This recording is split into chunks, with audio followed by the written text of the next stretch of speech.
give and they get. Then they run around town beating their chests like they forget. I can forget for now, but I won't never forget. No, love I feel, knowing the universe got my back. Whoa, love I feel, knowing that money gon' come right back. What's going on, y'all? Welcome back to the Journey Podcast. If you are here, please like, comment, and subscribe. Give us 5 stars on Spotify, Apple, Amazon, wherever you get your podcast from. If you want more exclusive episodes from us, check us out on Patreon. The link is in the description. If you didn't see yet, our merch is live. We have the Journey sweatsuits. We have the shirts. We have the hats. We have the mental health awareness hoodies. That link is also in the description. Joined by Uncle John. Uncle John now. You've transitioned. I'll take it. I got fucking $40 New Balances on right now. Yeah, I transitioned into Uncle John. I'll take it. I like that. It's more fitting. Sitting down with the big guest. You've probably seen him with Mark Wahlberg, Jason Tatum, fellow Boston guy, you know. Let's go. Prosciutto Papi, Chad. Thank you for joining us, brother. Appreciate you guys having me, bro. For real. I'm excited. You got the two Boston hats on. At least you got an at war jacket on, so you're all right. Yeah, but this is like, should be illegal, at war with a Boston hat. Hey, listen. Nah, it's I'm saying for him. You're balancing it out. It's okay. The illegal's the navy blue with the black. That's the illegal. That is bad, right? Nah. It is bad. That is bad, right? I'm colorblind, though. Yeah. Yeah. For real? Yeah. I always forget that. Actually colorblind. Like I swear I always dogs are forget that. colorblind, right? Yeah. Yeah. You don't see gray and white though, right? No. People think that. Isn't that What funny? do you see? Like, what are those colors? No idea. No way, dude. No, I know what they are, but like if you told me the navy blue was purple, I wouldn't know how to tell the difference. Oh, that's the thing. So it's like when colors are close. So like navy blue, purple, red, green, pink, white. Yeah. So it's weird. But I know, whatever. You're good. You look great, my man. Fuck the hat, but you look good. It's all good. Well, you're in New York. How you doing, brother? Yeah, I'm good, bro. Welcome to Brooklyn, my man. Starting to love New York, for real. Had some bad times coming, just like different Airbnbs, just like gross. But now we stay at, I'm not gonna say where, but we got a really beautiful spot. Yeah, I know you. Yeah, bro. Yeah, right. Real nice. That's the best. Makes the trip, bro. That's a dope area too. Yeah, I love that area. I bro. love going to fucking Red Hook Tavern. You ever been over there? I've never been. I've heard nothing but good things. My guy Billy Durney, bro. That shit is the best number one burger. restaurant I've ever had in my life. Really? Yeah, like I will drive here like just to go. I think I'm gonna know your answer already, but like, what do you think's the better food, Boston or New York? Nah, New York, bro. It's like not even close. We got that on camera. No, it's not close though. Like it's not Boston, but Boston will beat every other state though. Like literally, you know. Yeah. I haven't been to Philly though. I gotta get over there, try Philly's some food. fire. But Philly Boston, bro, like phenomenal too though. Yeah. But New York's just different, bro. Yeah. It's just It different. is, bro. It's It's just a special place. different. Yeah. You know what I'm saying? Yeah, no, New York is great. It's the best. It's Yeah, we take it for granted. We say it all the time. All the time. It's great, bro. It's so sick. Like I was just looking around yesterday. I'm like, damn, every block is just like a movie scene. Yeah. Yeah. You got to move here, my man. It's lit. I've been listening to Alicia Keys the whole time out here. Empire State of Mind. Empire State of repeat. Mind. Yeah. Getting in that zone. Just tearing up like broad day. Just like Like he's from here. It's like I'm feeling some type of way. Yeah, that's dope. shit's hilarious, bro. Well, yo, thank you for coming on, my man. I'm very appreciate excited you about having this. us. Long time in the making for sure. I know, for real. Yeah, I'm excited, dude. I know you for a minute, and I'm excited to learn your story in real time.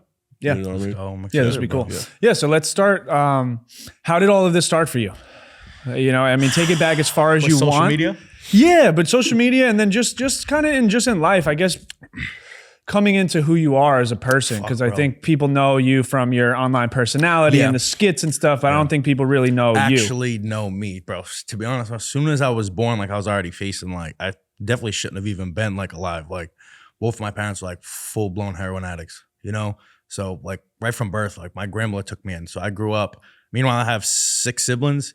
Oh, But I basically grew up an only child, like because my grandma took me in. You know, me and my siblings, we all have the same mom. They have a different dad.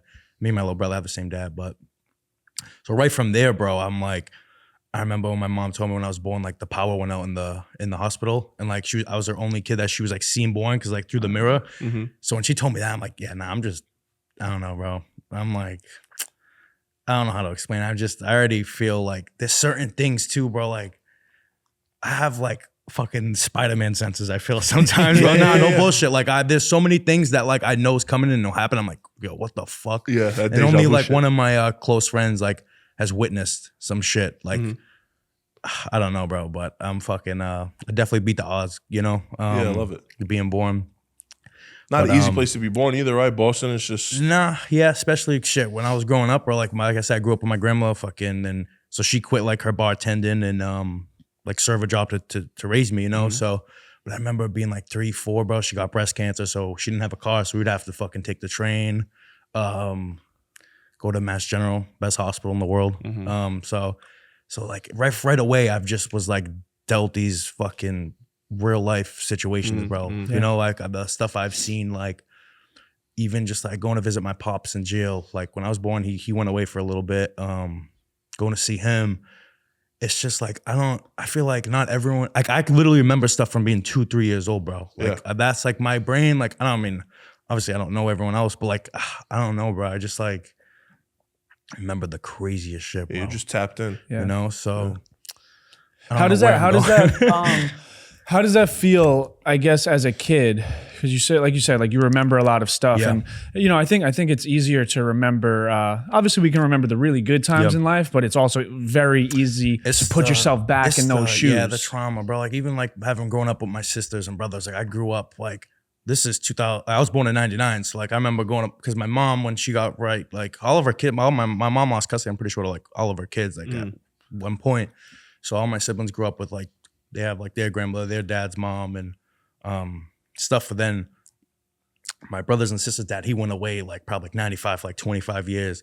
So they all grew up like without a pops too, you know? So long story short, my mom ended up getting a house. Their grandmother, Loki, hit the lottery like for first like a couple million. Wow. So she took like she got a big house for everyone lived in. So I would go there like on the weekends here and there. I'd bounce back and forth when my mom got right, and like growing up in that house, like right, 4 sisters, just Boston girls, like my older brother, he was probably like 15, 16. So I grew up seeing just like Get Rich or Die Trying tape and just like smelling weed, like him in the basement, like puffing, like my sisters fighting and like just the craziest shit, bro. Like I wouldn't take it. Don't take it for granted. Nah, def not. Yeah. Why do you think you didn't go down the wrong path? Because it seems like someone in your situation, Bro, surrounded by women, no real father figure in your life. A couple of my sisters were bad on heroin too from my mom, bro. At a very young age in life, you know, and luckily they all changed their life. But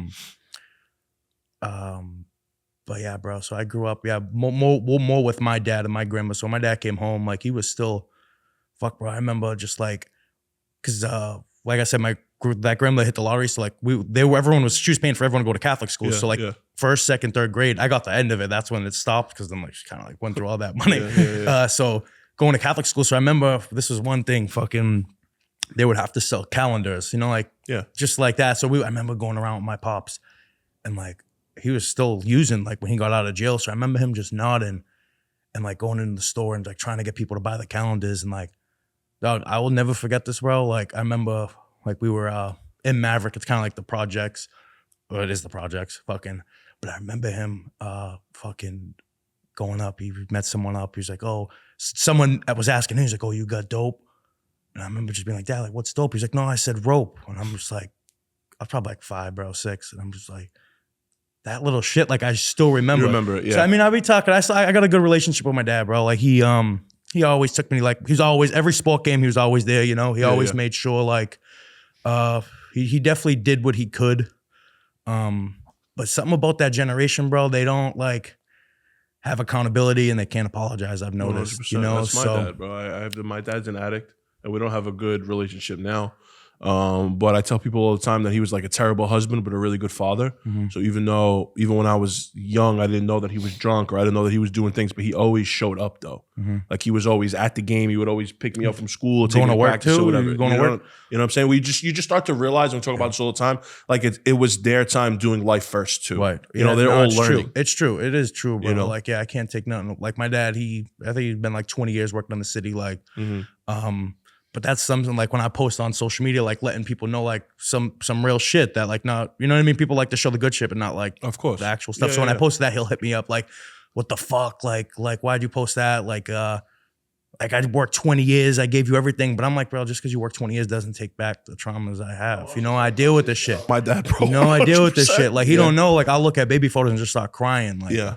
But you know, like you only get one dad, you know? So I have like, I forgave them inside, but I still I keep my distance just for my own peace. You can't carry resentment and anger. It weighs us down as hard as it is. I'm still working on it, bro. I haven't forgiven my father. So it's nice to hear. Shit. I mean, like, I'm definitely like inside I have, like, I'm working on it still too, of course. fully, you know, 100%. like, you know, I not like have anger still, but like, it took you to where you are today, though. I'm a little nervous for like when I have a kid, and I'm just like, I already know how, like, I'm gonna be straight. Like, it's gonna be easy, and I'm gonna be like, damn, this is all like it was. Like, all you had to do, you know, to be like an actual, I don't know, bro. Like, there's certain shit, bro. I remember fucking when I went to like get my own phone bill, probably like 4 years ago. I got off his when I came home from the military. Fucking like, oh no, like, because we have the same name. I'm a junior. Me too. So when we went, it's like, oh no, you owe $1,000. I'm like, bro, what? He opened a phone bill under my social when I was like 10. Yeah. He's like, oh, you wanted a phone? I'm like, dog, what? What do you mean? What do you fucking mean? Like, that's not what you. Yeah. No, we got a similar story. I'm a junior too, bro. And no, you asked a great question. What do you think? Like, kept you on? Was it your grandmother? What like, I'm what trying kept to you think. on a straight path? Like, through elementary school and through high school, like, what was Chad like during that time, bro. being surrounded by all that fucked up shit? What's going on, y'all? John and I are going to take a brief moment to let you know that the Journey Podcast merch is officially live. Finally.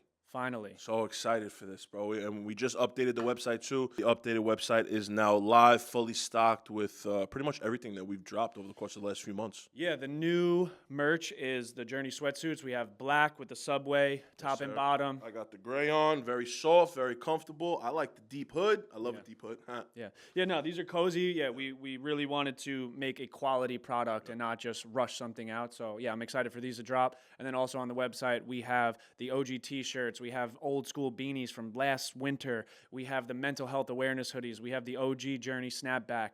And we're going to be doing a lot more merch. But if you guys want a sweatsuit, holidays are around the corner.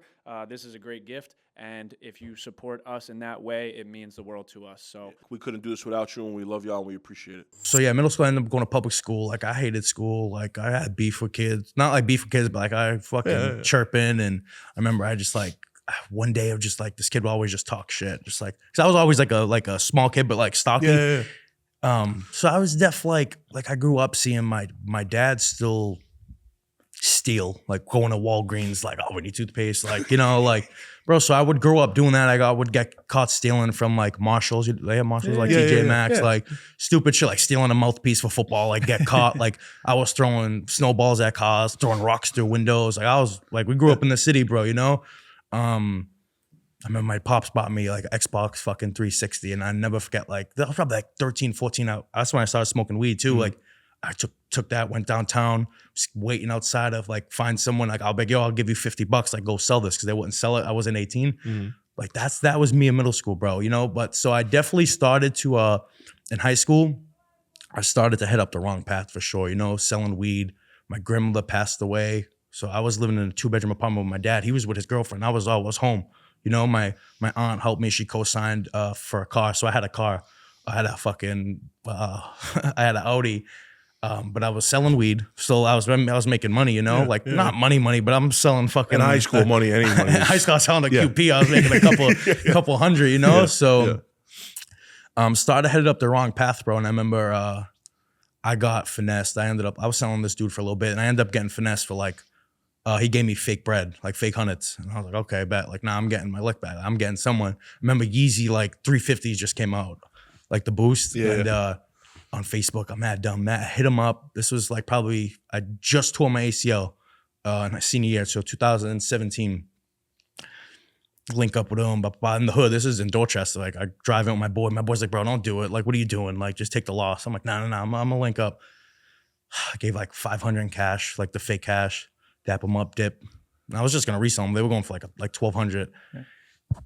I'm like, oh, this kid, like, he came out all hood. I'm like, yeah, I just finessed this fucking moron. And dog, about 3-4 days later, I get a letter in the mail, like for court. I'm like, because me and my dad got the same name. I'm like, oh, this is for you. When he opens it, it was like, you got summoned to court for counterfeit note, larceny. He's like, this ain't fucking mine. And I'm like, oh shit. So I had to go through that. So that was my turning point where I'm like legit facing felony charges. I'm like, dog, what the fuck? And I'm just coming off my ACL. Just broke up with my high school girl. But that was my moment where I'm like, I'm gonna end up being like my pops. Never drugs. Like, I smoked weed, but Yeah, bro. That was the turning point. And then so from there, like you graduate. I graduate 2018? 2018, yeah, I Okay. graduate. That was in like the winter of 2017. So I go to court. Because I had like thoughts I probably wanted to be a cop because like at that time, well, growing up, like the cops were like really big in our, like my community. Like they did the basketball league, summer camp. yeah. We all went to. That's how I met my boy Tommy. Oh, really? Through the police summer camp. So in Boston, like bro, I grew up seeing my pops work in the city. He worked at Fenway. Like he was always working like just blue collar shit, you know. So I'm like, all right, like I already, because I've been working since I was 15, so I already had my mentality like I'm gonna work a job. And Boston police was like starting at like 80K. Like this is 2019, so I'm like, I'm gonna do it. So when I'm going to court, I'm like, I just played dumb. Like, you know, I'm like, I didn't know. Luckily, I just had to like pay the money back, and it was just off my record because I was telling her I want to be a cop. The judge, she was like, hopefully I see you in here in uniform one day, you know. So just like that was a mistake. Like, so I got lucky, bro. That was my turning point. Turned you around. Yeah, that's bro. amazing, That was like fuck, like about to have felonies ruin my life at 17, 18 years old off of just being stupid, you know. Yeah. Yeah. So Yeah, I mean that's like a really crazy self-realization moment once you realize like, damn, I'm like about to be like my father, you know. And I think like how you said how you want to have kids, and you know sometimes you think about when you're going to raise a kid. I think you learn, you know, you take things from them, but not everything. Right? everything. So there's Yeah, certain no, the whole things that's just learning. yeah, You know, learning. That's one thing I feel like I'm really great at is looking around, just learning from everyone. You know, I can relate to everyone in the room. You know, like I was a dishwasher. I was fucking making pizzas. You know, I my first job I was like 14. It was called APAC. It was like a city thing for like lower income families to like get their kids to work early. You know, like working like daycare, summer job, like after school program shit. So I've always been working, bro, and I feel like You had that hustle in you from the jump. yeah, had to, bro, had to. You know, I guess that's translating and not to like skip it into the social media being so consistent, right? So you graduate from high school. So you graduate from high school, I just got ACL surgery. which is crazy, by the way, because I also tore the same. We have a lot in common. I'm a junior. The shit with the pops, I tore my ACL, so like I can relate to you. I tore my meniscus and ACL, bro, and fucking So high school was like big. So I just got surgery right before I graduated. I graduated just got off the crutches, like limping. I had a big brace.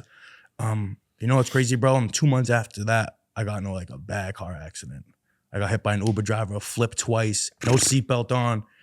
Like, bro, I literally felt like, I remember getting hit because my aunt co-signed for me. I remember getting hit, and all of a sudden I'm like, my aunt's gonna kill me. Like as I'm flipping, That's your bro, first thought, that was yeah. my first thought. I'm like, I'm fucking dead. Like as I'm rolling, bro, and the car's upside down, I just like kind of blacked out. I end up like on the dash, and I like reach up, try to open my door, wouldn't open. So I'm like, just got ACL surgery, and I'm crawling on the hood. I go to the back, open the door, and this was kind of like right near the airport. As soon as I open the door, there's two Suburbans like with lights on right away, and like dudes running out in suits with like med kits. Yeah. Like they were like FBI agents coming from the airport. Yeah. They like helped me like right away. I'm like, damn, I didn't get like crazy injuries. Like I literally felt like my grandma was like holding me as I was getting hit because I had no seatbelt on. You know, music was still playing. Little Dirk's playing in the background. Like I was on my way to go pick up Red Sox tickets for my sister too, which is just crazy. And go to the hospital. Like a big gash on my elbow, but I definitely could have died, bro. Like that was like a bad. It's going 50. Like taking the exit on the highway. Uber driver just like pulled out and fucking.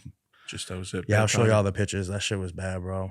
So And that's right after you graduated high school. Right after graduated high school, right after ACL like surgery, got a setback like in my recovery because I was only like 2 months in. Yeah. I remember sitting on my couch. And this is my dad's telling me like I'm giving up the apartment in a couple months. Like you got to figure it out. And I'm like, what the Just fuck? totaled my car. Just had ACL surgery. I remember sitting there Your on my grandmother just couch. passed away not too long ago. Yeah, and like just a year graduated high before. school. Just graduated high school, 18 years old, bro, and just sitting there like, damn. Luckily, my grandmother's sister, so my great aunt, she ended up taking me in. She gave me 1 year to live. In Boston. Right down the street. Like I could throw a fucking football to the house. So her and her husband, he was retired, 75. Like he was kind of like, he lived on like the top floor. I was like gonna stay with him. He was kind of like, he retired, bro. Yeah. He didn't, you know what I mean? He don't want a fucking 18-year-old kid. Right. So luckily, bro, January 2019, she fucking She said, you have a year to live here. Like, we're going to give you a year. I forgot I mentioned in high school, I also worked at the Hyatt Hotel. Okay. So I was doing that and like just selling, bro. You've just been So hustling. I was just hustling, bro. Yeah. So that, and then I moved on her. She's like, okay, well, you need another job. Like, that's why I remember being so mad.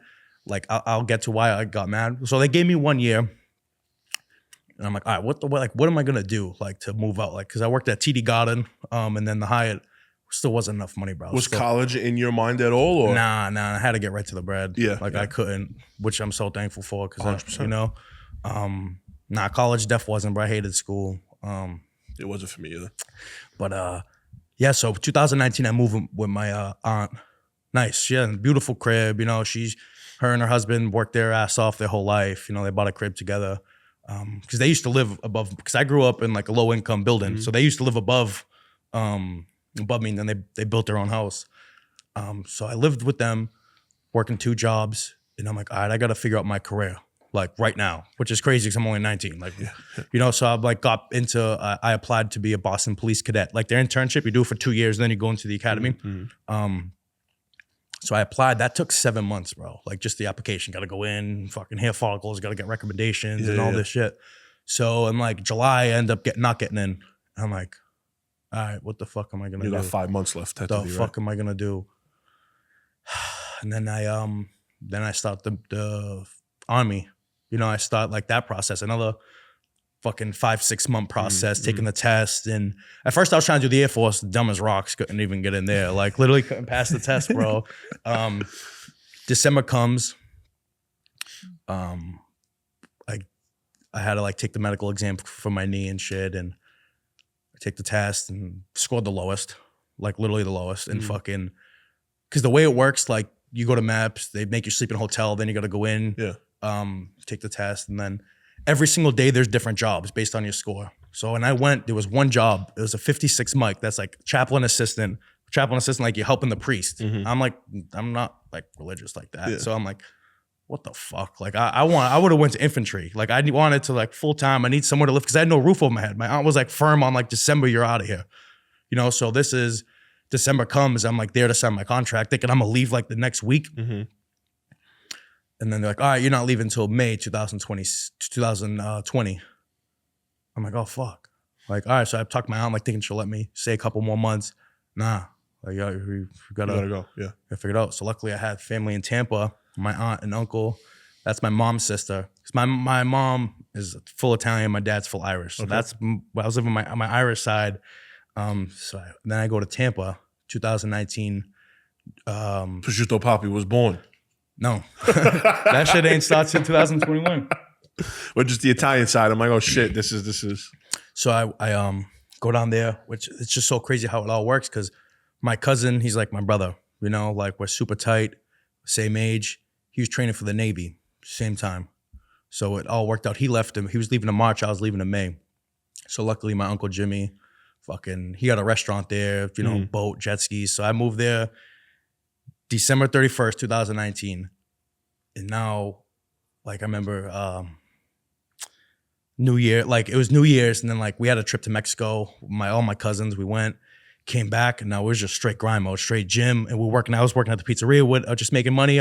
He let me stay. He had an extra bedroom, paying him, like, $400 or $500 a month, like, and that was like a solid fucking 5 months of kind of like living a retired life. Like with my cousin working out, we're on the jet skis every weekend, boat. So it went from like a bad situation that was the turning point, bro. Like truly, where I was at my lowest, bro, sitting on my couch, like torn ACL, total cow, like no roof. Like what the fuck am I gonna do? I gotta figure out my life. And then that was the turning point. Moving off Tampa, bro. Yeah. And then months. COVID hits. Bro, how about that? How crazy is the way life works? Yeah, like, the one time I'm going to the military is I get there, they take the phone. Like, I remember it was weird because Kobe died January, right when I got there. I'm like, very like, just like, very like everyone across the whole nation felt that, you know? Like it was something like, kind of like something was coming. Like, I don't know, like it just wasn't feel right. Like I grew up a big Kobe fan. Ironically, it too, was right? Just Kobe like fan, Boston kid. No, I'm definitely Celtics over him. No, of but course, like but I yeah. always like Kobe was just like I loved KG and like Kobe, like they had the same They had the same mentality, mentality, like yeah, just for killer sure. mentality. But yeah, bro, May comes, COVID just kind of shut down. Mm-hmm. Like I became super close to my barber out there. He was a big mentor. He used to cut all like the Toronto Blue Jays because spring training's over there. So I remember just seeing him like with the athletes and shit. I'm like, I just looked up to him, you know, Yeah, like yeah. he was out here getting Yeah, it. yeah. We became, shout out my guy Travis, we became super close. Then the airport shut down. So usually we would have fly from Tampa. I went to South Carolina for basic training. And so we had to drive. It was like 5-6 hours. And I remember getting there. We had to wear masks. So it was like, then they took the phones. Like you go through like process in 4 or 5 days and they took the phone. And it was just 10 weeks of just like, they closed like the chow halls. Like we were eating like lunch and dinner, we were eating MREs like out of a bag. Like for 10 weeks, had to eat the food out of the bag. We got fucked. Like usually you go to the chow hall and you're eating like better stuff. Talk to everybody. Man, then I go through basic training. That's 10 weeks? 10 weeks basic training. Then I have AIT, which is school, which was also, luckily I stayed in the same base for 7 more weeks. But bro, all during COVID, you know, I got tight with the drills. I almost got kicked out of basic training too, bro. Like fucking around with girls, you know. That's one thing they preach, like no fraternizing, like no girls. I got super tight with this drill sergeant. He was from Atlanta. And he would give me the updates. Like, he's like, yo, Pacers just got Cam Newton. I'm like, oh shit. Like, we were cool, but like, you can't talk to him as friends. But like, he was the one like I was cool with. Like, we just connected. And then if another drill sergeant like would see me like talking to him, like, oh, you talking to him like your friend? Like, I would get cussed out. But yeah, I end up like meeting this chick. Fucking, or just like end up passing notes. Like, it's to that point because like you don't have no communication, bro. They're in like a whole different bay. So we just wanted to get to know each other more. But they would watch you. Like if you're over talking to a girl, like they would like take notes, like legit. That shit, So we would pass the notes, bro, for like weeks. And she kept them. This was the mistake. She kept the notes. And we went to the range. Ended up finishing the range. Before you go back to base, they check everyone because like you can't bring bullet back. You got the weapon. And she tried to bring food back, and they caught her like all contraband like that. We thought everything was fine. When we get back to base, they ran her like through her locker, found all the notes, brought everyone down. And that drill sergeant came up to me. He's like, yo, I need to know you right now. Are you like talking to this chick? Because I can help you. And I'm like, I can't trust this. He ain't my friend. He's drill sergeant. I'm like, nah. I'm good. What are you talking about? I didn't know all that. They searched her locker and shit. They call everyone down. This is probably like 100 people like all lined up. Then they call us out in the middle, bro. They start reading the notes in front of everyone. Bro. I'm dying laughing. Like, I'm like, I don't, what the fuck y'all gonna like? You know what I mean? I'm laughing. She's crying. And then they start bringing other people. They ran through everyone's shit, found other people doing it. I was so hated, bro. I was so hated. It's Just that like, COVID shit though, man. That shit just changed everything, bro. Yeah, bro. That shit was communication and all that. You know what I'm saying, dude? And then I felt bad for the people who were like seniors in high school during COVID. Yeah, ruin their senior Or like year. senior in college. bro, or I some had shit. no idea what was going on. Like George Floyd. Like I didn't know none of that. No, I didn't realize how bad protests were in Boston too. Like riots and I had no idea. So bro. you finished up basic training 9/11. I graduated 2020. and then went back to Tampa. No, so then I had to go back to Boston. So I get back to Boston, probably like 6 bands saved.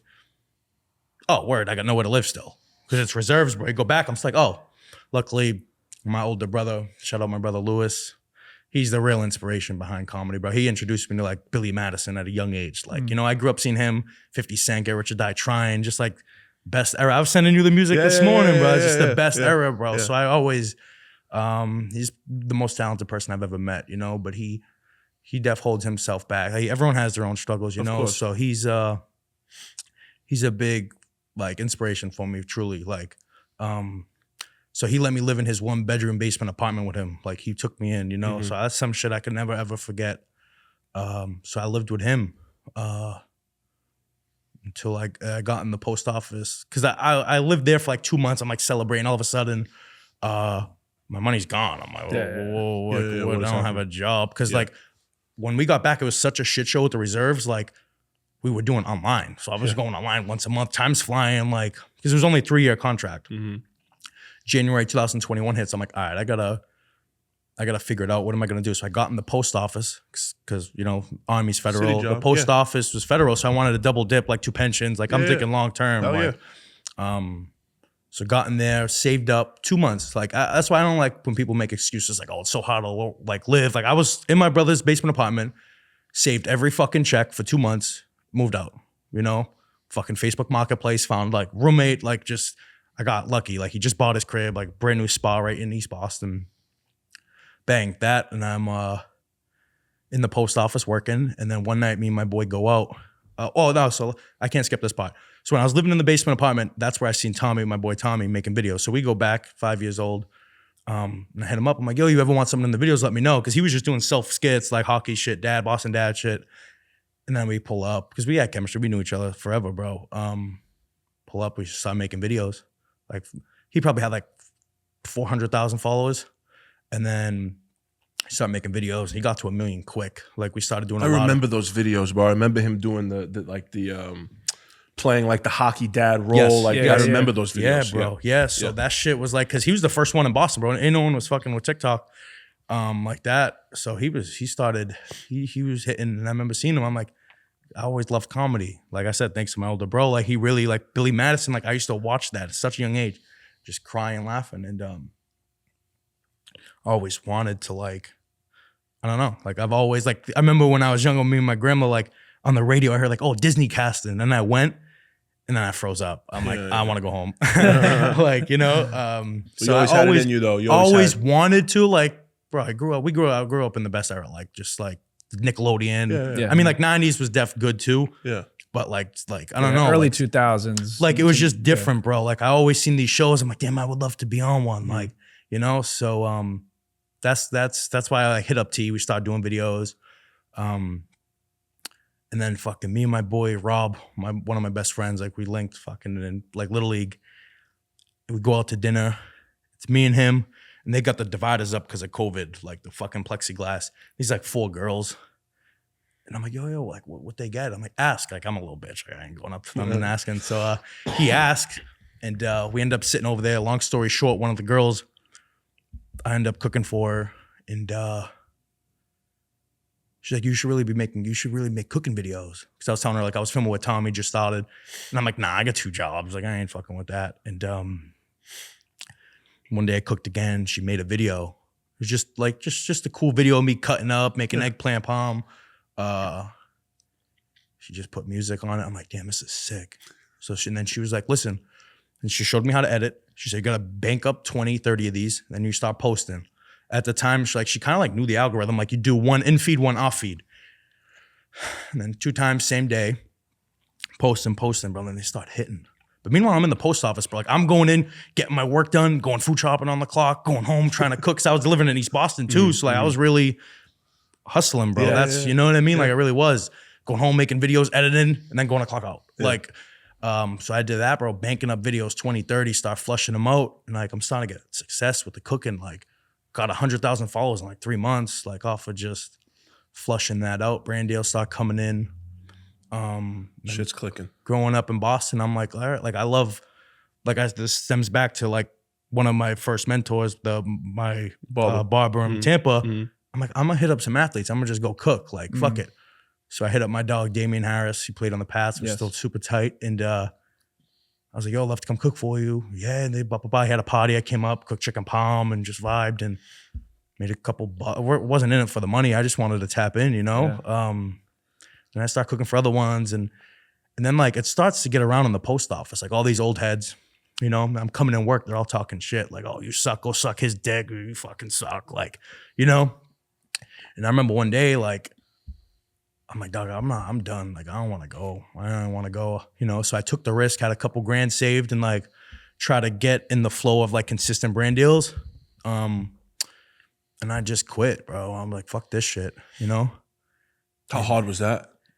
Not really, bro. Because I was dreading work. Like I was dreading going in, and not because dealing the mail, like the 2 hours in the office where you go in, set up, that was the hardest part. Because I'm just like, all these toxic ass people, bro, you know, I fucking hated it, bro. And then like when you get on the street, I got your headphones and you're just free. And it's a good job, but dog, it was just got to the point where I was like, fuck this. Like, I legit hate everyone in here, bro. So, and then you quit and you just went all in. Just quit, went all in. My military stuff ended too, because it was only like 3 years, but it started when I signed up 2019. But bro, the military stuff was wild because like it was all fucking virtual. So like the first year was like nothing. Yeah. And I showed up once a weekend, sitting in a chapel with the priest, fucking doing mass. No one showing up. And then that the base closed. So then like the last few months I tore my equipment and it was over. I was like such a blessing, bro, because I was going in looking to sign up. Like, give me anything. 6 years, I don't give a fuck. Yeah. But it's crazy how the world It's works. crazy how man. just the Everything reserves works. were open, because if you would have went full That was time, only one job, bro, reserves. Like just one job, that's what it was. and that was it. And you needed it. You had no other choice. Look at the timeline though. Like all COVID, like that's where I was away. Yeah. Like, I don't know. Even just graduating on 9/11, 2020, like I'll never forget that, you know? Like, Yeah, everything life, just bro. lined up perfectly. And then in the moment, you probably had no idea, but now in hindsight, you look back and you're like, wow. so blessed for the stuff that didn't, that sometimes you gotta be thankful for stuff that didn't happen, bro. You know? For real. Most times you are, because you Yeah. can't see it in the moment. And I mean, it's happened to all of us, dude. And like you leaving the post office job, right? And like the comfort and the security and that to go do that. Yeah, it's like a little scary, even though you were miserable. Yeah, you gotta take the risk. But those are people that get rewarded, dude. Yeah, it's true. You know? Bro, fucking Gordon Ramsay's team hit me up, Master Chef, to go on the show. And I remember they're like, oh, it potentially could be up, like they really love you. It could be up to 10 weeks. Like it's not paid though. I'm like, I can't do that. I'm not in a spot. Like I think I was paying like $1,700 a month. Like I couldn't just go do that for 10 weeks. Like I didn't have like money saved to like really do. Well, where's the cooking background come from? I know you said when you were working in the pizzeria down in Tampa, right? So this was, I always like cooked with my grandma like younger, like breakfast sandwiches, like English muffin pizzas. Cause like, bro, we grew up like eating cheese and lettuce sandwiches, just like hot dogs and beans. Like she would make like chicken broccoli ziti. Like she grew up like, you know what I mean? Like just like poor, like making for it real. happen. Like, bro, like for real.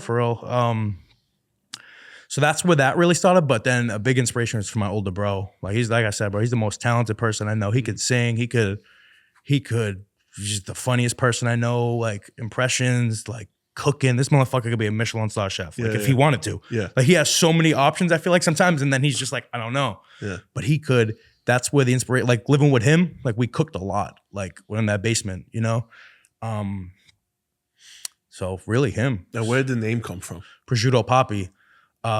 Fuck, bro. So I'm not even gonna lie, bro. Growing up, there was an older dude. Like I remember his Twitter name was like Prosciutto Papi, and then like he worked at this sandwich shop I'd always go to, and like you get a Meridian special, like chicken cutlet, prosciutto, roasted peppers. Yeah. And then Drake dropped Certified Lover Boy, and I'm talking with her, and I'm like, I made caprese salad for one of the videos. And I'm like, damn, Prosciutto Papi, I might have to like, that might just hit, you know? Yeah. That might just hit. Hell yeah. That was the first video we filmed, and I'm like, so I got the name. She did the logo. She helped me do a logo, and yeah, shout out to Peter Pav. He's a real Prosciutto Papi. I ain't gonna lie, he was growing up just in the neighborhood. He's an older kid, but sorry, man. Hey. I'm not gonna sit here and say like I created it, you know, like yeah. So when did because I started seeing you with the deli skits. Yeah. How did you and Tommy come up with the deli skit idea? So that was, bro, me and T, like we always did the skits. We created our media company. Originally it was called It's Content. Everything we were doing was content. So we wanted to originally have different shows. Like obviously podcast would be one. Then we would have like we try to do like basically like a sports center show, but like SNL. Like that was literally what we wanted to do. So for example, we did like construction one and all this stuff, and then the deli one we did, and then like for some reason when we posted the clips, like they went crazy. Yeah. So we were like, okay, like we're trying to come in there. So we were in there filming when like these people were working, like opening like 7 a.m. Like you got fucking older dudes like you know what I mean? They're in the sub shop, like they don't want to be there. We got these fucking two fat shits filming, like they don't fuck, like they're snapping, you know. So we end up start filming that night, bro, and it just starts going crazy. So, but then it came to a point where it's like I like to cook, like I like to throw music on and chill, you know, like cook like that. Like I'm not trying to be on a line cook, like I don't enjoy it like that. So it came to a point. The brand deals were coming in cooking fine, but kind of took a step back with cooking to like really focus on building a media company with T and putting more time into scripting and doing this stuff. Because okay, we're at cooking, you get the brand deals, like you can sell season it, you can make a big brand out of it. That's its own thing. Yeah. Like in my head, our media company, that's gonna be its own show. Like Prosciutto, like that's one of them. That's one way we're gonna be making money. You know, like that's really that's next level shit. Yeah. But bro, I wouldn't be linking with Wahlberg. We wouldn't be doing this if I was doing cooking videos, you know? So I'm so blessed to be able to do it with my best friend, you know, have someone, it's so much more enjoyable. It's amazing. Yeah, so I kind of took a step back with cooking. It's just so crazy, bro, because if I dialed in, I could fucking have millions of followers off of just cooking. Off cooking. Off of cooking. Yeah. Yeah. But then you're in that bubble. You're in that bubble, Yeah, which you is know- cool. But No, there's nothing I wrong want with fucking, it. You want more our than goal that. is we want 10 bubbles of, Yeah. you know? Yeah. Yeah. So, well, you mentioned Wahlberg. Obviously, I would love to get into it, just how that happened. Fuck, bro. I can only imagine, like, imagine being from a small city like that, and you have Mark Wahlberg is Jesus Christ to these people. Yeah, he is Bro, the he's godfather fucking, there. he's from the city. That's Yeah, one yeah. thing. Like, good relationship with Matt Damon and Casey and like Ben Affleck. Like, but they're from Cambridge. It's like a little like they're theater kids. Like Mark's a street kid. Like that's how I grew up. You know, I grew up playing with the Project Kids basketball. You know, because we couldn't afford. All my boys play hockey though. Like they played hockey growing up. Like Expensive sport. Tommy played hockey. Like my grandma, like my dad played hockey because she had money. Like back in the day, it was a little different. But now, like when I was born, she couldn't afford $2,500 a month for me to play hockey. So I grew up playing in like free basketball leagues. You know, I played AAU. So I grew up ball, baseball, football. You know, I don't know where I'm going with this. You were saying how Mark can resonate with Mark, that. that's what I'm relate saying. with So Mark more Mark's than anybody like- else.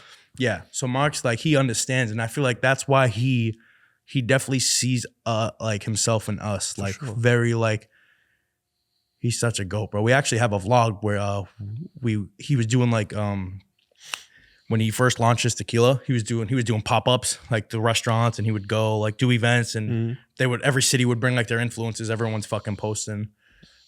So I've seen the videos before. Like at one point he goes to the bar and pours shots and gives a speech. So we get that we weren't gonna go. Like we dead ass in the vlog. I want y'all to watch it after. Like Yes.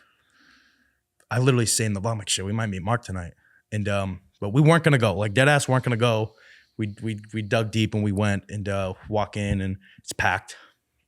T's at the bar getting a drink. There's like people. I'm kind of like a little back on my phone.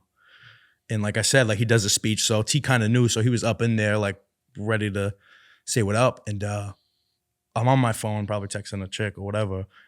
And I'm T slapping. He's like, yo, someone wants to say hello. I'm like, oh, someone like, what's up? And then it's Mark. He's like, yo, what's my sandwich, bro? Like it's all on camera, bro. And I'm like, oh shit, are you laughing? He's like, I love you boys, like big fan of you guys. Like he straight up came up to us. Like T was probably gonna say something to him, but he came up to T and he's like, I want to take a picture. I want to talk to you after. We thought he'd forget. He gave a speech. And then right after he came, he was like, let's go. And then in that video, I got the clip. That's where he pulls us in the kitchen. He's like, yo, these are the next stars out of Boston right here. But I see, yes, yeah. So then from there, bro, and then we just fucking we would That cosign is insane.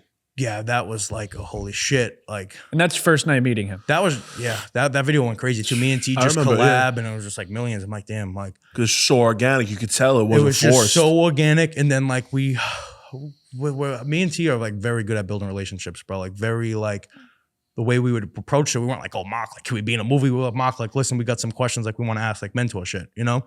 And then ever since then, bro, we've just been You guys just been fucking- locked in. So you guys traveling we've with him been all the time. in. He brought us out to the first trip. I've never been to the West Coast until last year. And now I've been probably like 7 I remember. I times. think we were talking too, and you were like, "Yeah, bro, we're going out to LA with Mark." I was He like, "Oh wow, fucking- shit's getting like that." So he opened up Fletcher Cantina, his restaurant, like off of the tequila. So he brought us out. We stayed at like the Pendry in Newport Beach, like a nice hotel. We go, we see him, we're talking. He's like all excited to see us. Then we went golfing the next day, Pelican Hill in Newport Beach. And like, he's like, you boys want to come to Vegas? We're like, yeah. So we hop on his PJ, like, go to Vegas. Never been to Vegas before. He put us in the Red Rock Hotel. They're like, oh yeah, this is your butler. I'm like, what? Like you got a butler in the hotel, bro, and fucking we're in Vegas. What else did we do in Vegas? I honestly forget. it don't even matter, It bro. don't even matter, bro. But saying? we're like, so that was the first time I've ever been to LA and Vegas was with Wahlberg. Wow. We were in, then there was the time I went to one of his premieres, and then bro, we've just became so fucking just mentor, you know? Nah, like it's amazing, bro. So with Mark Wahlberg being a mentor figure in your life, like what's one thing that I guess you've learned from him? Couple, bro. One thing I can definitely see, like that motherfucker works so hard. You know, like you're around his presence, like we get so motivated being around him. Like sometimes you just want to like we'll hit him up, like, Mark, like we got to see you. Like we just want to go like and just get motivation. Like obviously he works out 4 a.m. Like that's the real motivation we need. But like just being around him, seeing how he's always go. And like one thing, like just from my perspective, like is it will just never be enough in life, bro. Like you're always, that's one thing he preaches. Like you have to keep going. Like what's next? Because once you don't, and then all of a sudden you're chilling 2-3 months, and then it's a mental battle, bro. Now you're fucking overthinking shit, you know? So that's the biggest thing, bro. You just gotta keep pushing. What's next? You know, you gotta stay hungry. That motherfucker's so hungry. Like, he does everything, bro. He's got the tequila brain. He's got municipal. He's in yeah, all he's these movies. full. He's on the verge. He's chasing to be a billionaire. Yeah. Fucking dog. There was this one time although the whole Paris shit was kind of like, he brought us up to like a golf tournament in Palm Beach in Florida. But he would always like, cause you know what it is, bro? He sees how hungry we are, and he sees how much we work. You know, we're not looking for handouts. Like, so, but he really helps us a lot. And you bro. 2 kids from Boston, bro. He's a kid from Boston at the end of the day, right? So he sees how hungry we are, bro, how genuine we are, and fucking, it's so sick. So if we were originally, he was like, oh, okay, like I got a role for you guys, like, because he knows we're taking this shit serious. We want to be in movies, bro. We want to start our own show, like, and so the Family Plan 2 coming out November 21st. So we got a role in that. He was like, oh, y'all got you got your passports? He didn't have his. I'm like, yeah. So he got his, he expedited it, got it quick. He's like, we were supposed to go to London to do a bus scene, like an action scene. And then like we were chirping him, like Boston guys with Boston hats. But something happened with like the visas. Like we couldn't go there to film. He's like, I got another role for you. Tell me you're gonna play Santa. And I was like, he was a drunk Santa and I was an elf. But imagine that first movie in Paris. Like, I'm like, oh, what the fuck? We're going to Europe. It's crazy. So they were like, when the production was gonna book it, then we were talking to Mark's assistant, like, yeah, like first class would be sick. He's like, all right, let me talk to Mark. He booked first class for us. Like he put us, me and T, like fucking row 3, like the big pods, like 7-hour flight, eating fucking wine and cheese and shit, and like get to Paris. And what is it like being on a big set like that, big production like that? Very slow pace. Like they do a lot of stuff, a lot of waiting around. But like right away, we pull up to his hotel. He stayed at the Four Seasons. He's like, boys are going shit. Like he went shop. We went up to his room, chopped it up, and then like he went shopping. So we went shopping in Paris. Obviously, like he was just buying shit. Like, but we were just store hopping, and we ended up getting dinner with him in the Four Seasons too. Talk about inspiration, huh? Just talking, bro. Just like the table, like he's a goat, bro. Like how is Mark like on set? Does he change? Like, does he like turn on Mark Wahlberg? It depends. So, like that movie he produced too, so he's kind of like giving inputs and like so he's micromanaging. He's a little bit, yeah, for sure. And he's funny, bro. I'll never forget. They were filming on the roof of the church, and we pulled up one of the days to go to set. Hop out of like because in Paris there's like big vans, like the seats are facing the other way while you're driving, and fucking hop out. He's on the roof. He's like, "What's up, boys?" Like this is on the top of the church. I'm like, what the fuck is going on? And then like that same day we were walking to the green room because they like set up green rooms in different hotels because they shoot in different areas. He just got the football playing catch in the middle of the street in Paris. Like sometimes I'm just like, bro, I don't know what the fuck. Like crazy, how, bro? Like, like I'm emotional though. So like after like big trips like that, bro, I'll go home. I'll pull out like my old photos, like as a kid, like my grandma. I'll just start crying, bro. Like for real, you know. Yeah, so I see you start posting on your story a little bit. No chats in his bed. That's when I'm like on my floor looking through photos, just like, damn, bro. I'm literally not even supposed to be here, bro. But I think that's important, bro, how grounded you are, right? Like I think that a lot of people that come from a place that you come from or like we come from. Shit, bro, yeah. From basically nothing, right? And then to go through it and keep your head on straight and then finally get to like, of course it's never enough, but like to finally get to something like that, to like stay grounded and humble, I think is such a testament to your character. Yeah. You know what I'm saying? It's true, bbro. It's very true. Yeah, bro. It's wild sometimes. We just went to Idaho. He had a lake house up there. He for 4th of July, he's like, yo, I want you boys to come. Bro, we were in Idaho, fucking Lake. You just be moving around with Mark. Lake Coeur d'Alene, Idaho. This is like the top of Idaho, like the borderline Canada. It's called Gaza Ranch. like the minimum house is like 10 million. Community, fucking crazy golf course, and like he got 2 boats. So it's just like me, Tom, Mark, like his assistant, like one of his assistants, Cindy, and like his camera dudes, and like his other assistants, like just chilling in the crib 6 days. Like his vacation, bro, wake up, work out, golf, come home, eat, take his calls, go on the boat, same spot on the lake, same time, jump in, chill, jump out, grill some Wahlburgers, back, sleep. That was his vacation. Do it all again. That was 6 days, bro, of that. Yeah. Bro, we're sitting, this motherfucker is so good at what he does. Like anything he does, he's nasty, bro. Like next level, like the dock, like on the marina was small. He got $1 million boat, like big boat. This motherfucker, everyone's watching. He comes in, he fucking 360s, fucking docks are perfect. I'm like, bro, in Boston, no, we're not driving boats. Like he just taught himself that. Yeah. We're playing foosball. This motherfucker's deking me out in foosball. Like he just beat us 10-1. It was me and Tom versus him. Like he's motherfuckers like. What's been the funniest moment with him? Shit, there was one time we were on the plane, we were quoting Ted, and he was just quoting it back, and I'm like, oh, this is not even real, bro. Yeah, that's This insane. is not even real. Like, he's some funny times, bro. He's the GOAT, bro. We just filmed the second one with him. What? Movie. We just filmed The Garden with him. Oh, Boston really? Garden. Yeah.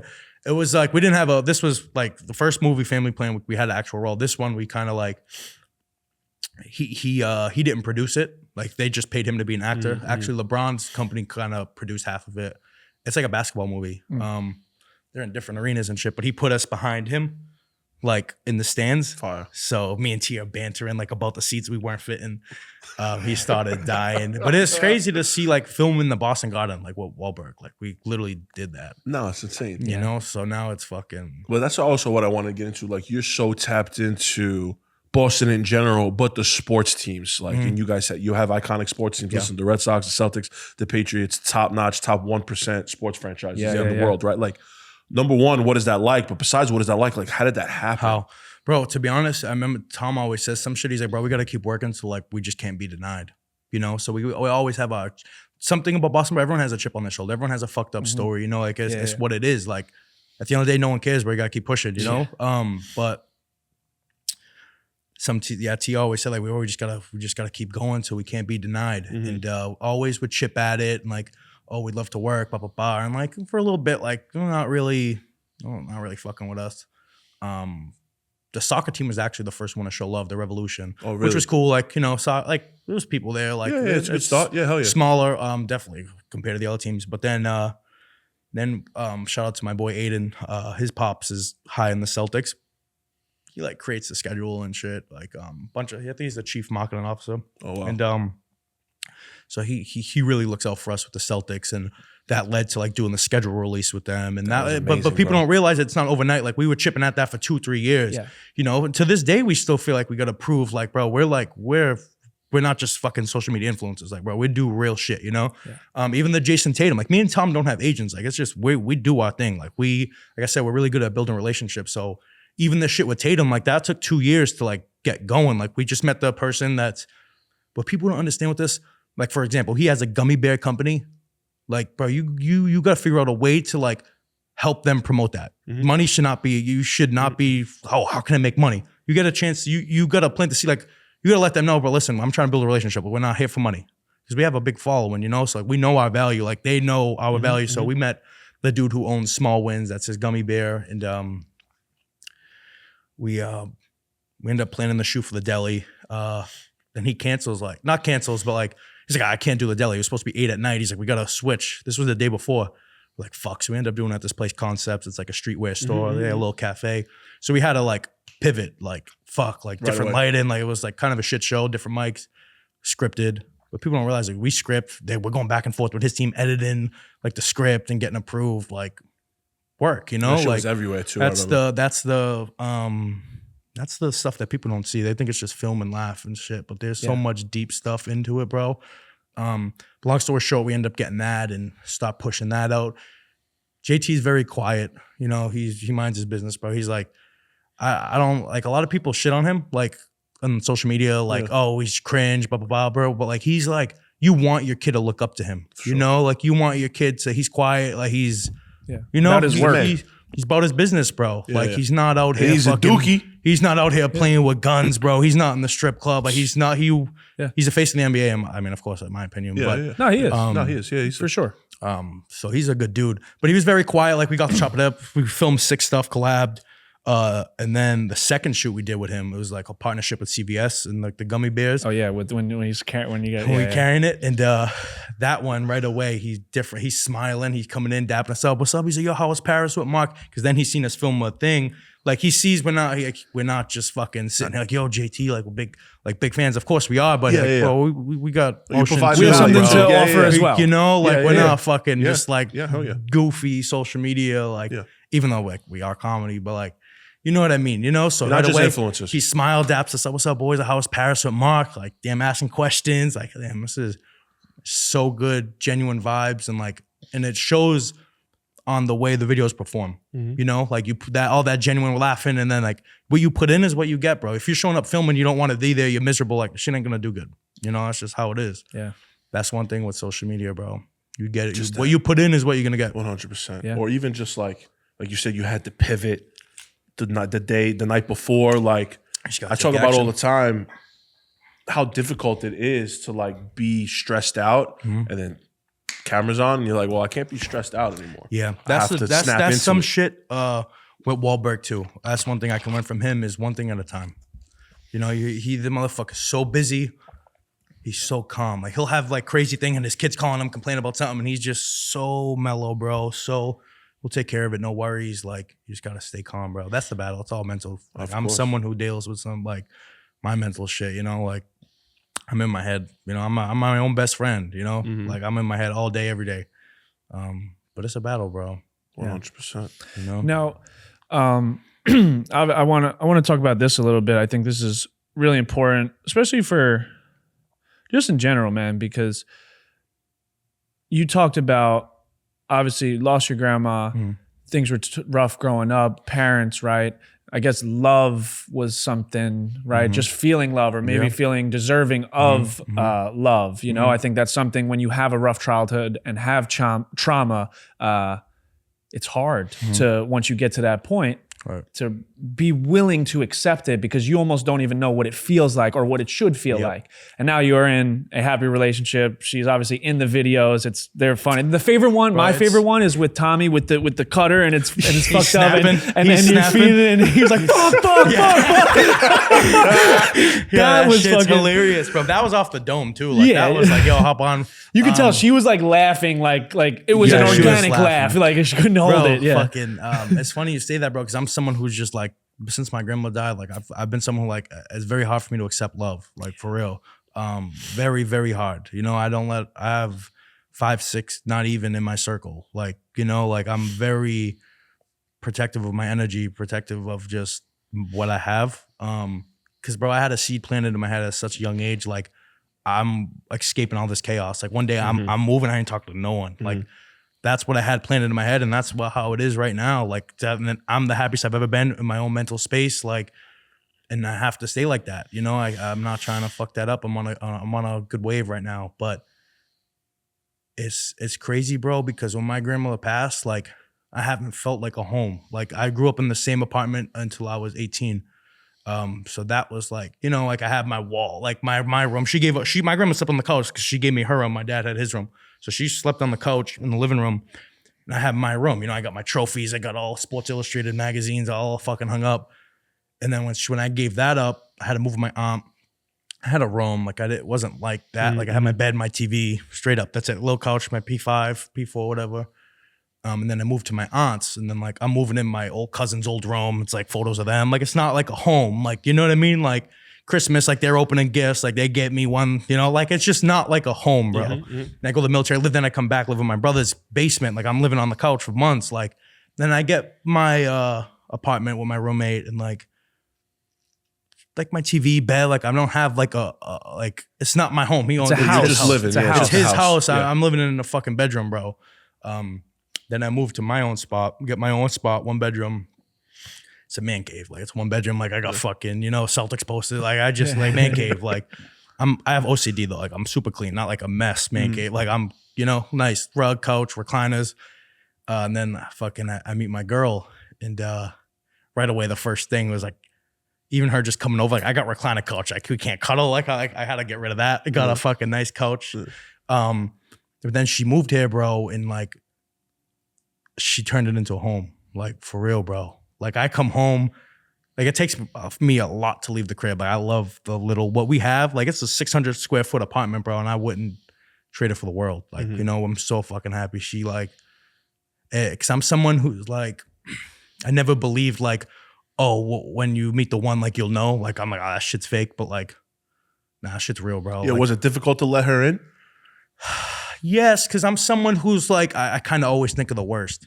Like I'm kind of thinking like, oh, this girl, I just met her. Like I don't know like what she's really for. Like I tell her like she know that. Like I was kind of like skeptical. But then meanwhile, I'm telling her like, I want you to move in. Like I'm ready to tag your name. Like just see like that's like I'm deaf toxic too. Like I was and you know. But then I'm like. Then she's like all excited. I'm like, all right, slow down. She's like, what are you talking about? Like, you're already talking about like kids and shit. Cause like, I'm fucking, like I said, bro, I've kind of like not had a home. Like, like I'm actually like, she made me want to have a family. Like actually, cause I've been someone who's kind of just want to be like, I want to get where I want to get in life. Like, but it's never going to be enough, bro, you know? So yeah, nah, she's the GOAT, You met the right one. I met the right Shout out to one, her. bro. She's the fucking GOAT. She makes me better though, for real. And it's just so smooth. There's no, like if I got to do something, like there's no question, like there's no she don't make nothing difficult in my life. She helps so much, bro. She like cooking, like she makes like the best steak in the world, like literally. So she'll make like steak once a week. She cleans the crib. Like she's just the best. She'll come home like, oh, I got you a sweatshirt. Like just like the little stuff. I'm like, damn, like, I don't know. When I look at her too, I'm just like, nah, I love you. Like, you know? Yeah. You guys make great content together. She's the best, bro. She's hilarious. Like I could not have met someone. She is. So She's funny. I see. Yeah. She's the best, bro. It's hard because, you know, some like you said, you know, it seemed like you put your guard up for so long. And then when someone does like these things for you that are, they're kind gestures, but it should be that's like regular for someone that you love. It's regular, but for you, like it means so much because maybe the lack of love that you know. So I guess how has she changed your perspective on love? That's a good question. How has she changed my perspective on love? I don't know. Well, I mean, like I said, yeah, bro. Like I wanted to just be solo. Like I wanted to not really get married, like wedding, like a big wedding. Like I don't know. Didn't really want to have kids. But now I like love, like I don't know, bro. Like I really don't. Like she makes me genuinely want to have a family. Like I would, like if I fucking passed away, knock on wood, like and I had a kid with her, like he's gonna be good. You know, like she's gonna be such a great mom because she grew up with very, I can say similar things. Like, you know, she lived in a shelter at one point. Like her mom had 3 kids, like solo, 4 kids, like alone. So she kind of like looked after her brothers growing up. You know, she's the oldest, so she's kind of like, I don't know, bro. You guys related to each other. She's just, very like, I'm trying to think how I'm definitely more soft with her for sure. Like I look at her, I'm like, I'm fucked. Like if my daughter looks like her, like I'm fucked, bro. Like It seems like she brought your walls down. Yeah. Yeah. Oh my God. Big time. Yeah. The walls 100% came down. They're up for other shit, but like With her, she's like your safe space. Oh my God. Yeah. The biggest, bro. Yeah. The biggest. Which is crazy because like, all right, I've been independent my whole life, you know? So now I'm kind of like literally my safe space, like, you know, for real.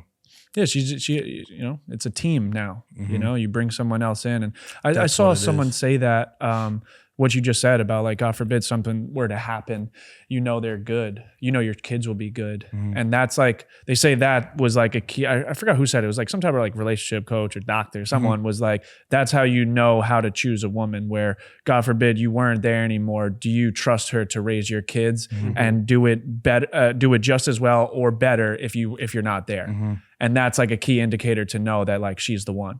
It's true. Definitely true.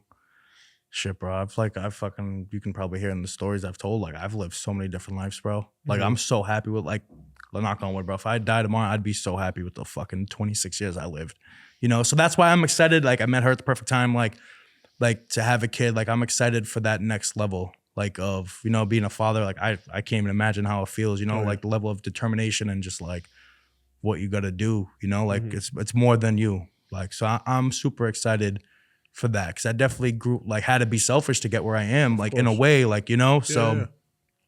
But you do all that for the people that come into your life Right. now to give it back to them. Right. Yeah, so it's not even really selfish, right? So it's, no, it's not. In a way. So I'm You gotta pour excited, into bro, your own 'cause cup. I want to get to a point and I want to be able to put my older brother on, like, I know, like, some, like, even like my friends, I want to be able to provide job. Like, I want to be able to put, you know what I mean? I Change want people's lives. Yeah, bro. Change Like, I everyone's do, but lives. sometimes it's hard to, like, for people to even see that. Like, in my head, that's what's brewing. Like, that's what, it's not right now. Like, people got to figure out their own stuff and, like, course. survive. Like, you know what I mean? Yeah, but yeah. like, in my head, that's my goals, bro. Like, You I gotta really pour into want your to cup put. and let it overflow into others. We talk about that shit all Yeah. the time, bro. It's so important. It's true, bro. Yeah. So If you could say something, if you could say one thing to your grandma right now, what would you tell her? damn, that's a good question, bro. Damn. I don't even know, bro. I'd be shook. Like, honestly, like, if I could talk to her again, I'd be like, damn, she'd be proud. I'm like, yeah, I don't know, bro. I really don't. Just to Probably think of all you've been through, and she was kind of the one that held it down more of during. just like a thank you, you know? Like, I grew up seeing her just like always yelling at my dad, like fucking my dad nodding off, burn holes in the couches. Like, she went through so much shit at one point. Like, my dad's girl coming banging on the door looking for him. Fucking, even when I was younger, bro, I ratted on him like he was cheating. Like, I fucking snitched and like just like stupid shit. But my grandma went through hell, bro. Like, with him, like seeing that. So yeah, really probably just thank you, man. You know, like, truly, like, genuinely thank you so much for, like, literally everything. Because it was like she got another chance at another son with you. Exactly. Yeah. It's very true. Very, very, very true. That's Yeah. an amazing thing, bro. Yeah, bro. It For really real. is. When you have such a tough upbringing like that, like I didn't grow up with my grandparents. You know, I never had. My grandmother is back in my life a little bit now, but like I didn't grow up with an elder like above my parents type of. Yeah. You know what I'm saying? A lot of Italian kids do. Yeah, be honest. honor and I had my Yeah. great grandmother who was my mother's grandmother, but she was so old. Old, yeah. She died in like 2005, bro. I was like 11, so it wasn't. You know what I'm saying? So Yeah, just yeah. like to hear that, knowing your story, knowing how difficult it was, it's amazing, bro. You know what I'm saying? It is. Yeah, I grew up with just her, no grandfathers, none of that. Yeah. Not too close to my mom's mom. But, Are you close with your other siblings? yeah, In a yeah, way? no, we're like, you know what I mean? Yeah, So one thing about them, like, they're the most loyal people. Like, if Yeah. I need to call, like, if I call them, like, they're all answering the Yeah, first yeah, ring. yeah, yeah. Like, they're all answering the first ring. That's small town Boston shit, I feel like. They're right? older. They're old. They all got the kids and yeah. families, Yeah. you know? So I'm in my own lane right now. And what So about your parents? I'm locked in. My mom, I talked to my mom. I got dinner with her. I took my dad to a Sox game on Father's Day this year. Tommy took his dad. Oh, So fire. I'm easing in. Sometimes, you know, I got really solid boundaries up, and sometimes like the little try to overstep. I just kind of just block it out. It's tough, bro. I'm just so locked in. Like I said, I'm really protective of my mental. Like, sure. you know, I still deal with these traumas I've seen growing up. Like I said, I'm still trying to forgive. Like I definitely have forgave more than like what it was before. So I just gotta keep. I feel that I boundaries. keep my wall up with my father because I know that he's clean now, but if we were to like fall back and see each other's lives and then he goes through some shit like that again, I can't go through that shit. Yeah, no, You know what I'm saying? Yeah, I can't go through that shit. No, you can't. You I definitely. lived in that house with him like 2 a.m. I caught a flat tire. I got nobody to call. My dad's drunk on the couch. He can't come and get me. You know what I'm saying? And just like now being a grown man, I could obviously weather that little storm, but it's different. Because if he's clean now and he's not clean in a year, but we got really close in that year, now it's going to be even you hurt worse. Me again, yeah. Like no. hurt me again. It's going to be even worse. It's you even know what I'm worse. saying? No, I forgave you, and then so that's really where I that's where I find it tough. Yeah. Bro. That's where I find it tough. It's scary though, because I've heard this too from people like doctorates in mental health and all these things. If you don't release your trauma, it gets passed epigenetically to your children. So like that's why it's so important for like I guess both of you guys in the trauma. I lost my mom when I was a kid, so I didn't grow up with a mom either. So it's like if we don't release this trauma and like this pain and we hold on to it, our kids are gonna have to deal with it. I forget. I don't know if I'm tripping, but like I feel like it's like a fact. Like it gets stored in your organs. No? Yes. Yeah, it is. yeah, It is. It's It gets stored in your DNA. dad- It's stored. Yeah, no, in your literally DNA. is. You You're a have to junior, release right? it. So we can relate to this. I'm a junior, John Alfred Scafidi Jr. When I was born, my mother was pregnant. They were like, all right, if we have a girl, my dad's going to name it. If we have a boy, my mother's going to name it. My mother wanted me to be a junior. My father really didn't want me to be a junior. And it wasn't because he didn't want me to have his name. He is a firm believer sins of the father get passed down to the son. Right. And he was like, I've done so much shit before. He was in the feds for 11 years, connected, done a bunch of crazy, wild shit that he never wanted that shit to get passed on to me. But my mother was like, nah, I want him to have your name, like middle name, like Junior. You know what I'm saying? And now I think about like, it's not a pity thing. Sometimes I think about not having a relationship with him and like all of the wrong things that I've gone over the past 2 years. I'm like, you motherfucker, you should have never made me a fucking junior. You know what I mean? And I love it. Don't get it twisted. Like my nickname to my family is Junior. Like, you know what I mean? But I don't know. That's what I thought of when you just said that. Because there's definitely something there for sure. For sure. Yeah. I'm so opposite of my pops though. But I mean, I definitely get the hunger, like the hustle from him. Yeah. For sure. Yeah. Things do definitely get passed down. Oh, 100%, bro. Well, I'm not like my pops. My pops was a fucking grade A criminal. Like, and when he came home from when he came home from prison, he just got a city job. My mother got him a construction job. He's got that cliche story, but like, I'm like him in a lot of ways. Like my anxiety and my depression is from my pops for sure. You know, my tough exterior, or like how he taught me to like throw my hands. Like we take both positive and negatives from our parents. Of course. You know what I'm saying? It's just all about which one you lean into. And that's why I thought that was a great question that you asked him in the beginning. Like, you could have went down a terrible path. Oh yeah, bro. You know what I'm saying? Like, and you decided not to. It's like that old adage where there's a father who's an alcoholic, and then there's two sons, and one becomes the alcoholic, and one becomes successful, and they ask each of them like why, and they're like, well, look at my father. Yeah. Both of them, same perspective. One's successful in their own right, and one's an alcoholic. There's a book on that.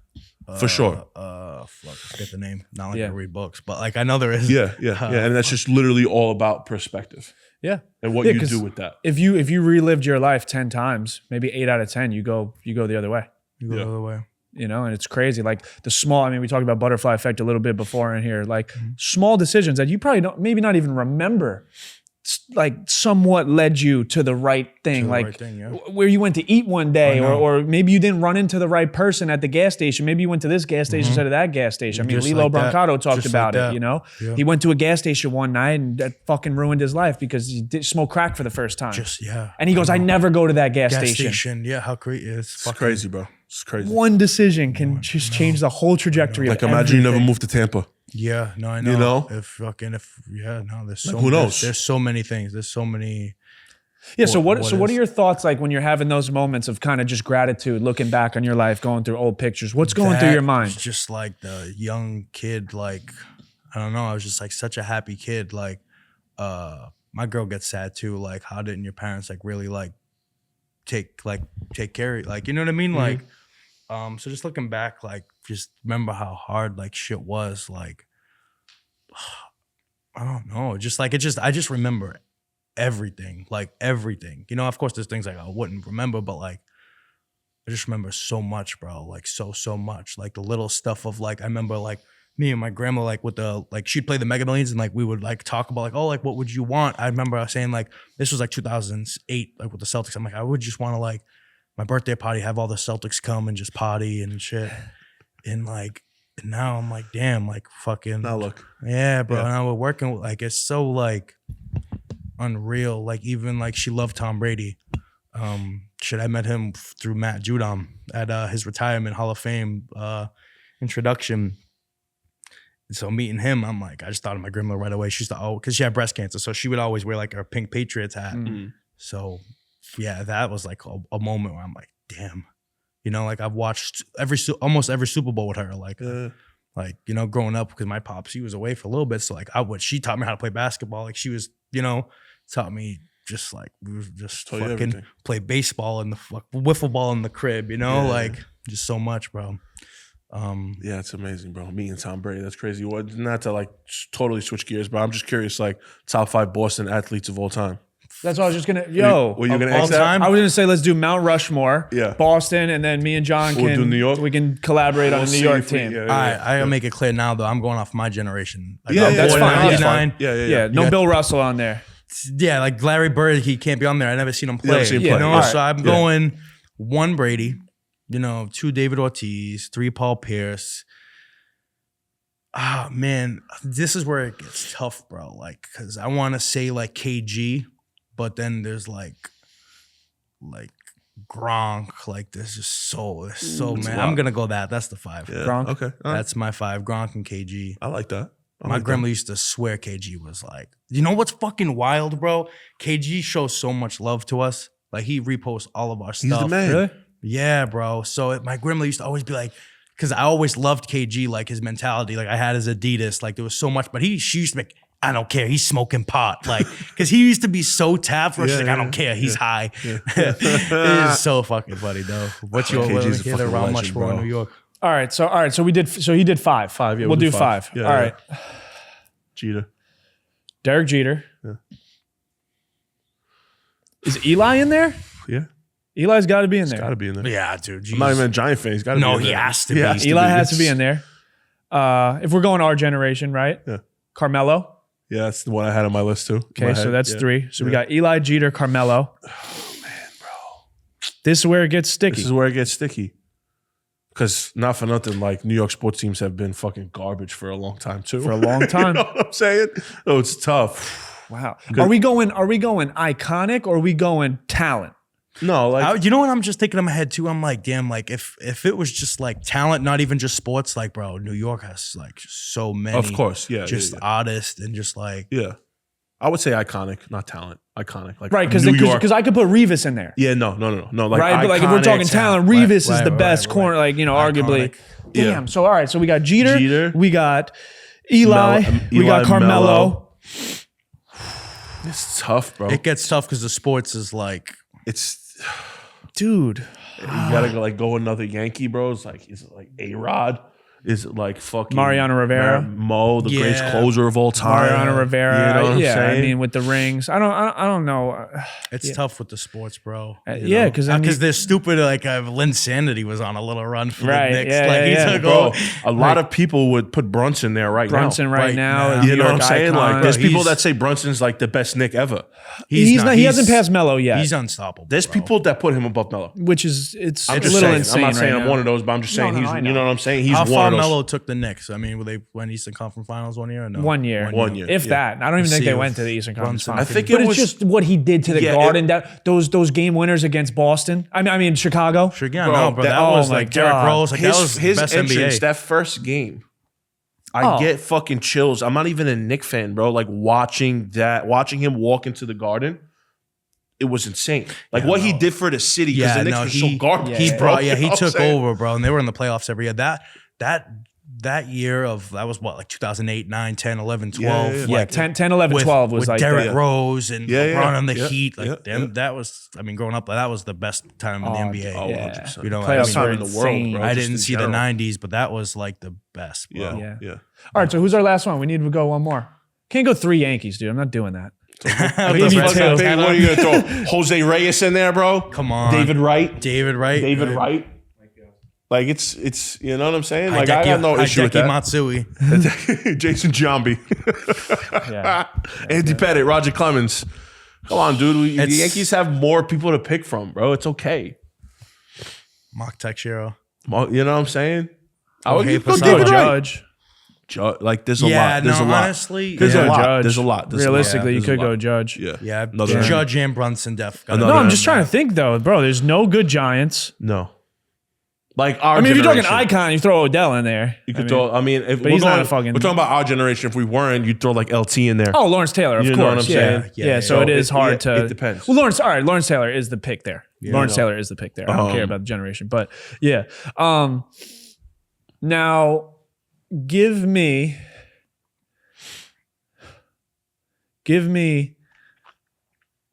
who has the better sports teams, Boston or New York? No, I'm deaf Boston. No, for sure. Like, no, actually. It's I that don't easy. understand. No, but like, come on though. Like the Sox. I mean, Celtics 1-2. There's just so many. Patriots 1-6. Like, it's like, come on. You know? Yankees won fucking 27. I mean, You serious? I guess. Like, I hate that. Now, I hate that argument. I'll be they're bro. one. They're one though. They're the whole nation. They're one. It's title town. Like it's literally, you know. Bro, listen, you hate the, oh my God, the Yankees won 27, but you've only been alive for one of them. Like, no, that's not true. I've been alive for 4 of them. Yeah. Yeah, and you couldn't They even tie won your 3 shoes. You know what it is though? You couldn't even tie your shoes when they won the couple of them. 99, 98, 99, 2000. 4, 5, 6. I was 4, 5, and 6. I remember it vividly. I also remember them vividly losing that 4th one to the year of 9/11 to the Diamondbacks. My whole thing is like, what's the history of Madison Square Garden? Like, I don't. What's like the Tyson fights? Like, I don't. What's the history? Yeah, of that? it's definitely like outside of just the Knicks. Right, yeah, It's because I just an mean, like iconic- probably yeah, like it's- yes. Sinatra played Just there, right? concerts Just and like stuff. You know what I'm saying? Yeah, no, 'cause I iconic- always wondered that. Like, everyone's like, oh, the history, but I never like really actually knew. Yeah, no. I guess just it's- being in Times Square, New Square, York yeah. City, like that's the mecca. Like if you make it to the Garden, It's legit. you made No, it. I know. Like that was Andrew Scholl's How thing. much does it hold in there? You know, 40 something? I Oh, guess so depend it's- for basketball. I think it's around like 38 Yeah, to I 40. don't know. I guess also- maybe with the concerts a little different, smaller, more smaller. space. I just also think unbiasedly, New York is the epicenter of the world.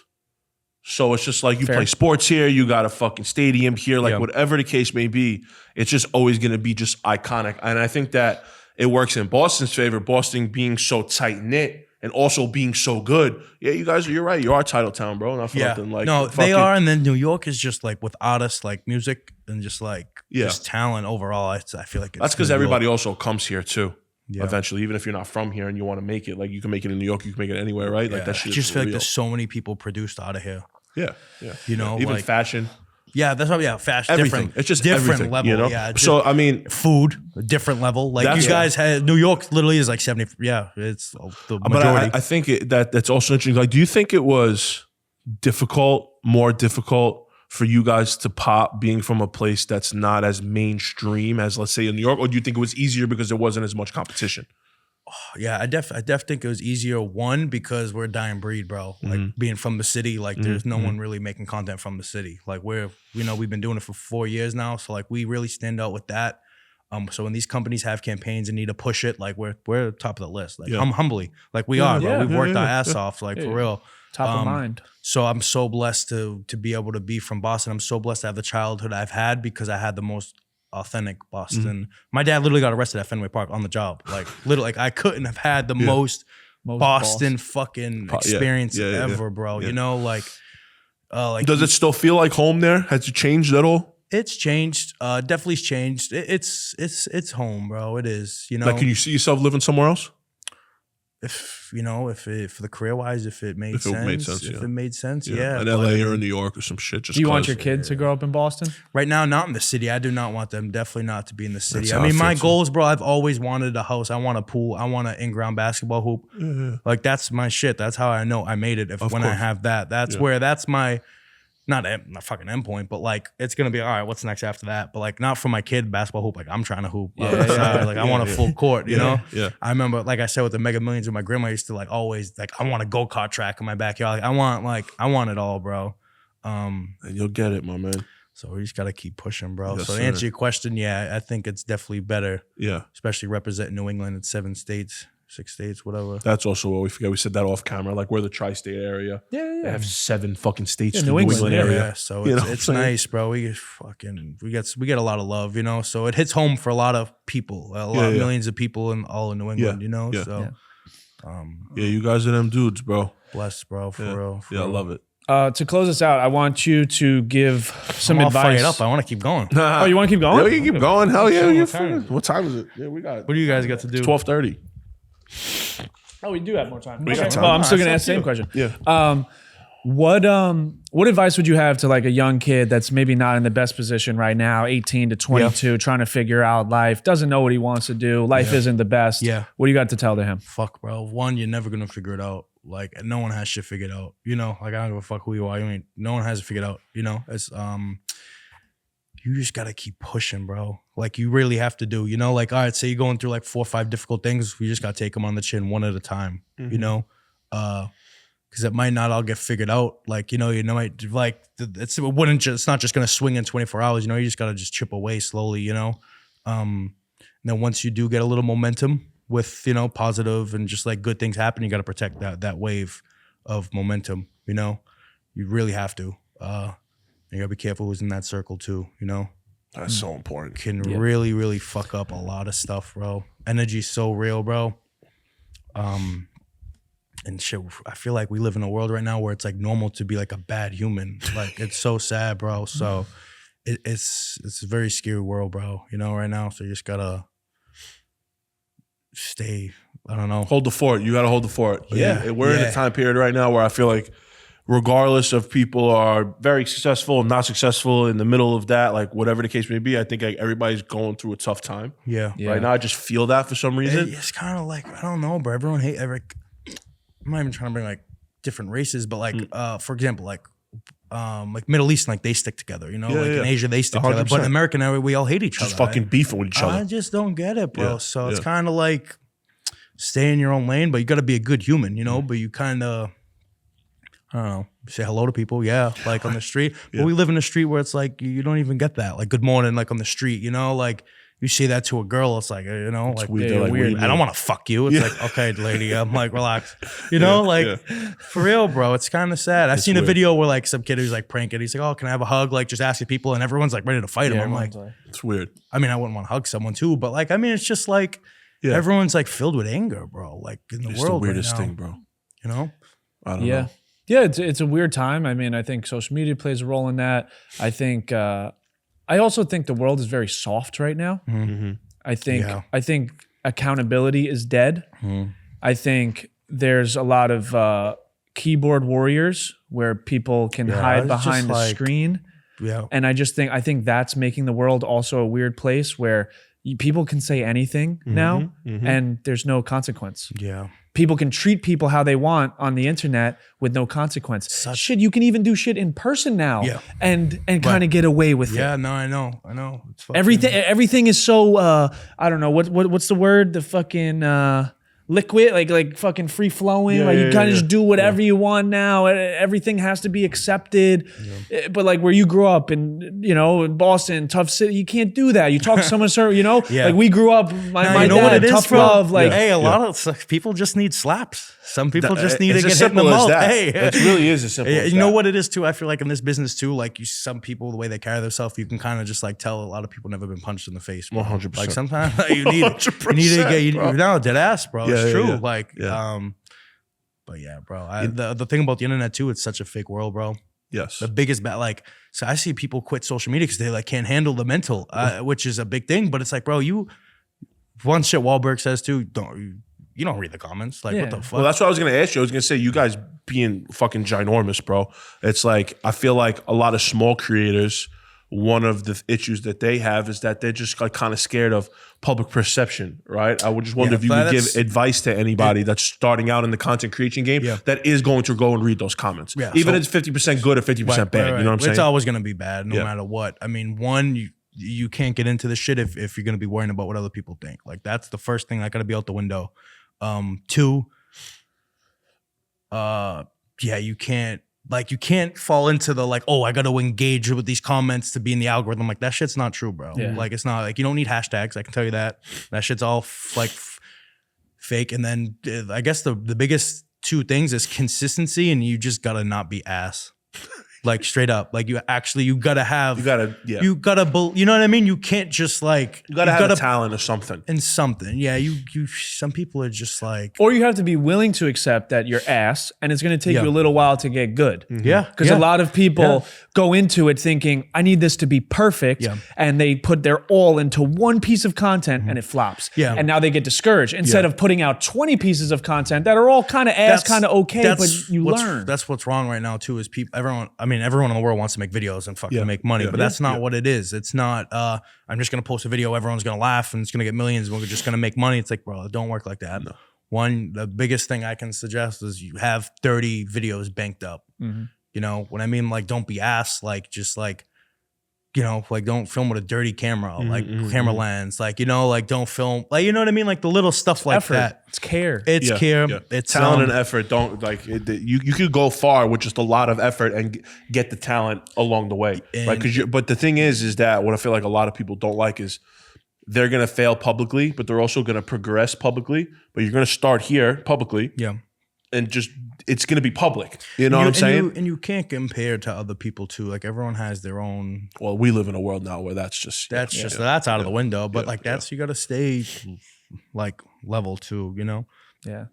A lot of creators too think they're just like fucking A-list celebrities off of just like, you know, just views and shit. Like it's like just chill out.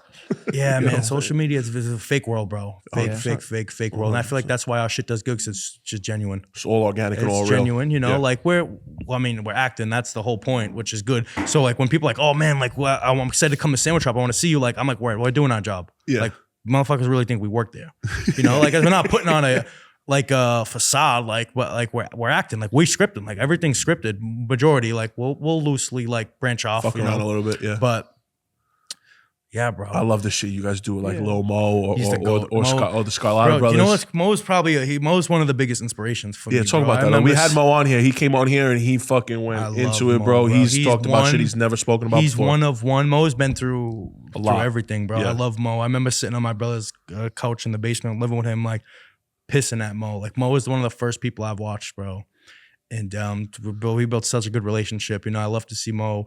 He's killing it right now, stand up. He's Legend. On tour. Yeah. He's fucking across the country. Yep. Like when we were with Mo, I remember before he even did that, I'm like, bro, Mo, you're gonna be selling out arenas. He's like, I know, cuz. And then like he just started going on tour. Like that 2 weeks, he just started going on tour. Like that motherfucker gets shit done. You know, Mo's he's a businessman. He's a father. He's just a great human being. Dude, bro.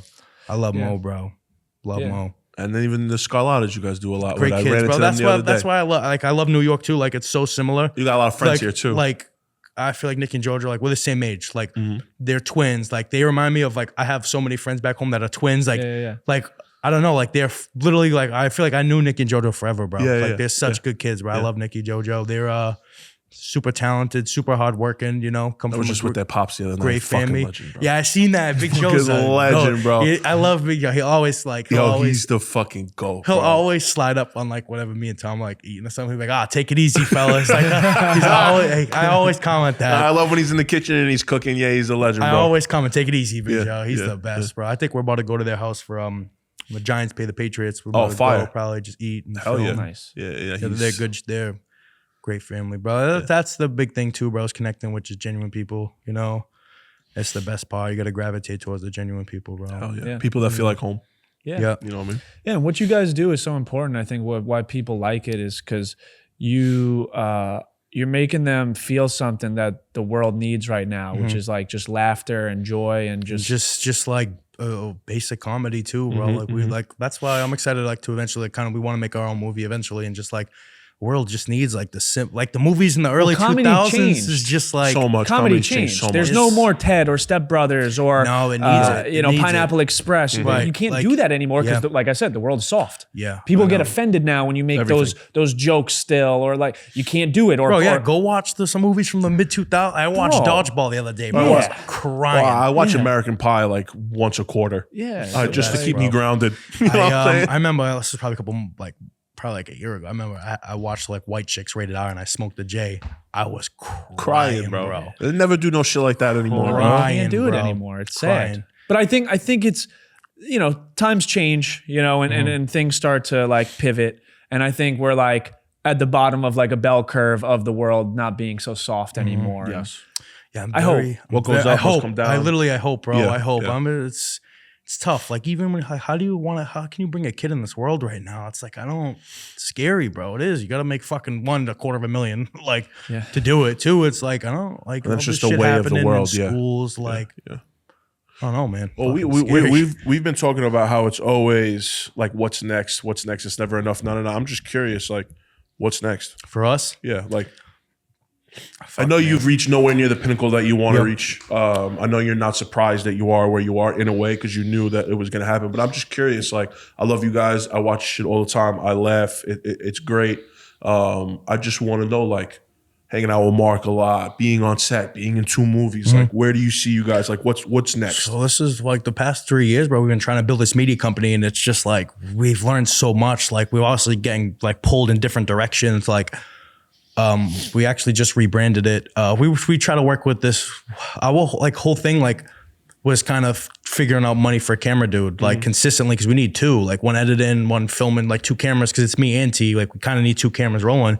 So we've been trying to figure out like, we know the workflow because we built up 250,000 subscribers on YouTube in like 3 months off of just banking up the deli videos, posting 3 different types: vlog, deli, and then podcast, one a week, just rifling them off, bro. So we just started getting crazy subscribers. We had an office, then kind of broke off with that camera guy, stopped going to the office, kind of like just like getting sidetracked, traveling and doing all this stuff. And then we come back, we find a new camera dude and trying to get in the workflow, not as consistent, just moving around, like just doing so much, you know, like just real life stuff too. And we try to partner with this company to bring it to life. And you kind of can't put your baby in someone else's hands. You know what I mean? You got to do what you got to do alone. So we kind of just put it into that like 3 weeks ago. Nothing was getting done in like 5 months. And then now we're like, we just leased a warehouse.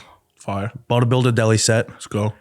And now we're about to build a little office, and now we can just rifle our podcast. We want to do like kind of a talk show, sports show, kind of like that on one of them. And it's called Boston Cream Productions. Nice. So we just opened the LLC. Boston Cream Productions. We're gonna do Prosciutto Papi's Deli. Is gonna be the set.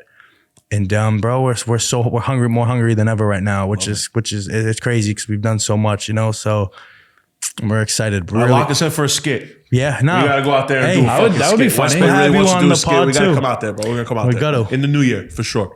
100%. Hopefully that will be done by the new year. Yeah. We're grinding right now, trying to figure out. We're just so much back end work. Just trying to, we're trying to like lock in sponsorships before we even build it. Like we're trying to be getting paid. Like right now we're in good hands with the warehouse. Like we fucking see, that's what it is too. You gotta be smart about it. Like we're helping this dude who owns a warehouse with his retail store. He owns a Scally Cap company. We're gonna help him monthly post. Now we get this warehouse for free. Right. Yeah. So, but now we're potentially working with Dietz and Watson Coca Company. They're from Philly to build a deli set. Fire. You know, product, place, everything, and now we're making money. You know, that's just one hand is just watching everybody. It's all just different avenues of money, but that's the whole. That's the goal in this social media shit, bro. You know, you can't survive off brand deals, which is, I don't know though, because the world we live in, like social media, it's taken over. Like it took over. Like it's the commercials on your phone. It might just even get bigger. Like in my head, that's why it's hard. You can't just rely on brand deals because there's so many now, and it's like you gotta figure out a way to stand out. Between, and one thing, you gotta reach out to the brands. You have to have like a little template, type it up. Yeah. With a little like a little intro in it, like like we'd love to figure out a way to work.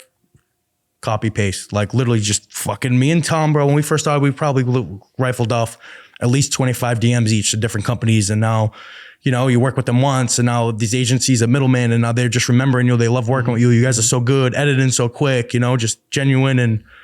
Man, it's just fucking, you just run away, bro. Yeah, that's something I was going to talk to you about. We got to find somebody to sell us.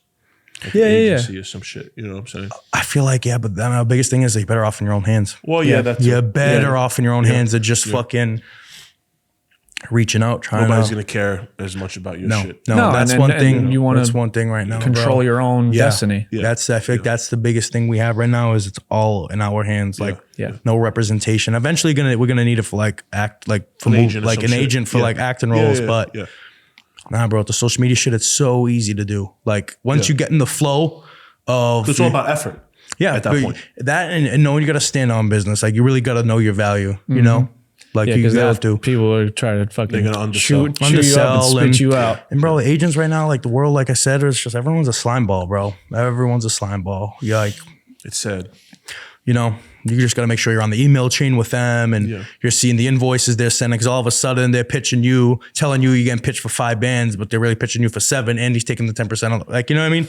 People are just slime balls, bro. So you know, you guys trust each other fully. You know, so it's kind of like I was so grateful for him. We didn't grow up together. We met each other randomly on fucking TikTok. I've told the story so many times. TikTok fucking finally let you DM people. I came across the journey. I just DM'd them. I said, yo, I love what you're doing. I'd love to come on. I had no following, bro. I had like 80,000 on TikTok from fashion content. You know what I'm saying? And he's just like, yeah, brother, come on. We came on. We met, bro. It's been like that just like since. That. You know what I mean? Yeah, so it's just awesome, the point bro. of just like there are good people out there. You need to just like weeded out. Yeah, no, You know what I shit, mean? they'll be placed in your life, and it's just up to you to maintain the relationship. You know, 100%. it's up to. 100%. That's how it is, bro. Yeah, I'm so lucky to have fucking my best friend do this shit with me, bro. Yeah, you know? that's crazy too. You guys have known each other for so fucking long. and I'll so show locked you the in. pictures, bro. We fucking 5-6 years old, just like two little fat shits.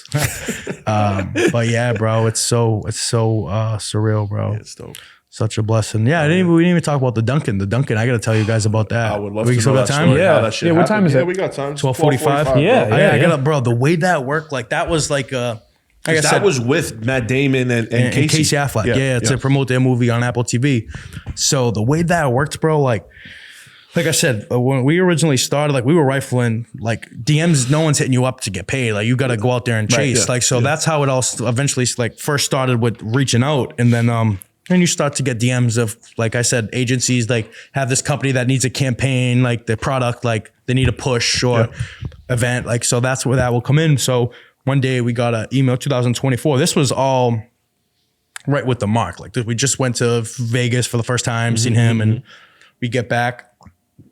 This is like August 2024. We get a DM from Apple TV, both of us, like, oh hey, like we would love for you guys to host the movie premiere for The Instigators. It's like a Boston Cop movie kind of with Matt Damon and Casey. Like we want you guys to do a 5-minute like intro, stand up, host the premiere and bring them out. No one's gonna know they're there.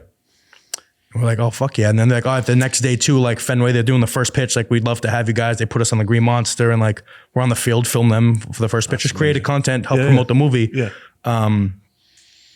So bro, this is all vlogged though too. Like all this shit's all on the YouTube, Is it? you know? Yeah, yeah. So bro, so we get there, like we go in the theater and then we go in the backstage kind of, and they show up early. Matt Damon and Casey Affleck show up early. We're talking to them and like kind of just like telling our story.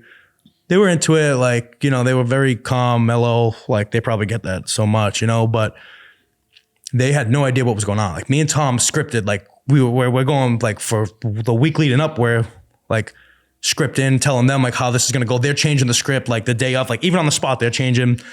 We never did stand up, bro. I'm the most introvert, shy kid. Like I grew up shy, bro. Like I like when it was time to read in class, I was going to the bathroom. You know, like I was in the nurse. Like I'm not reading. Like fucking.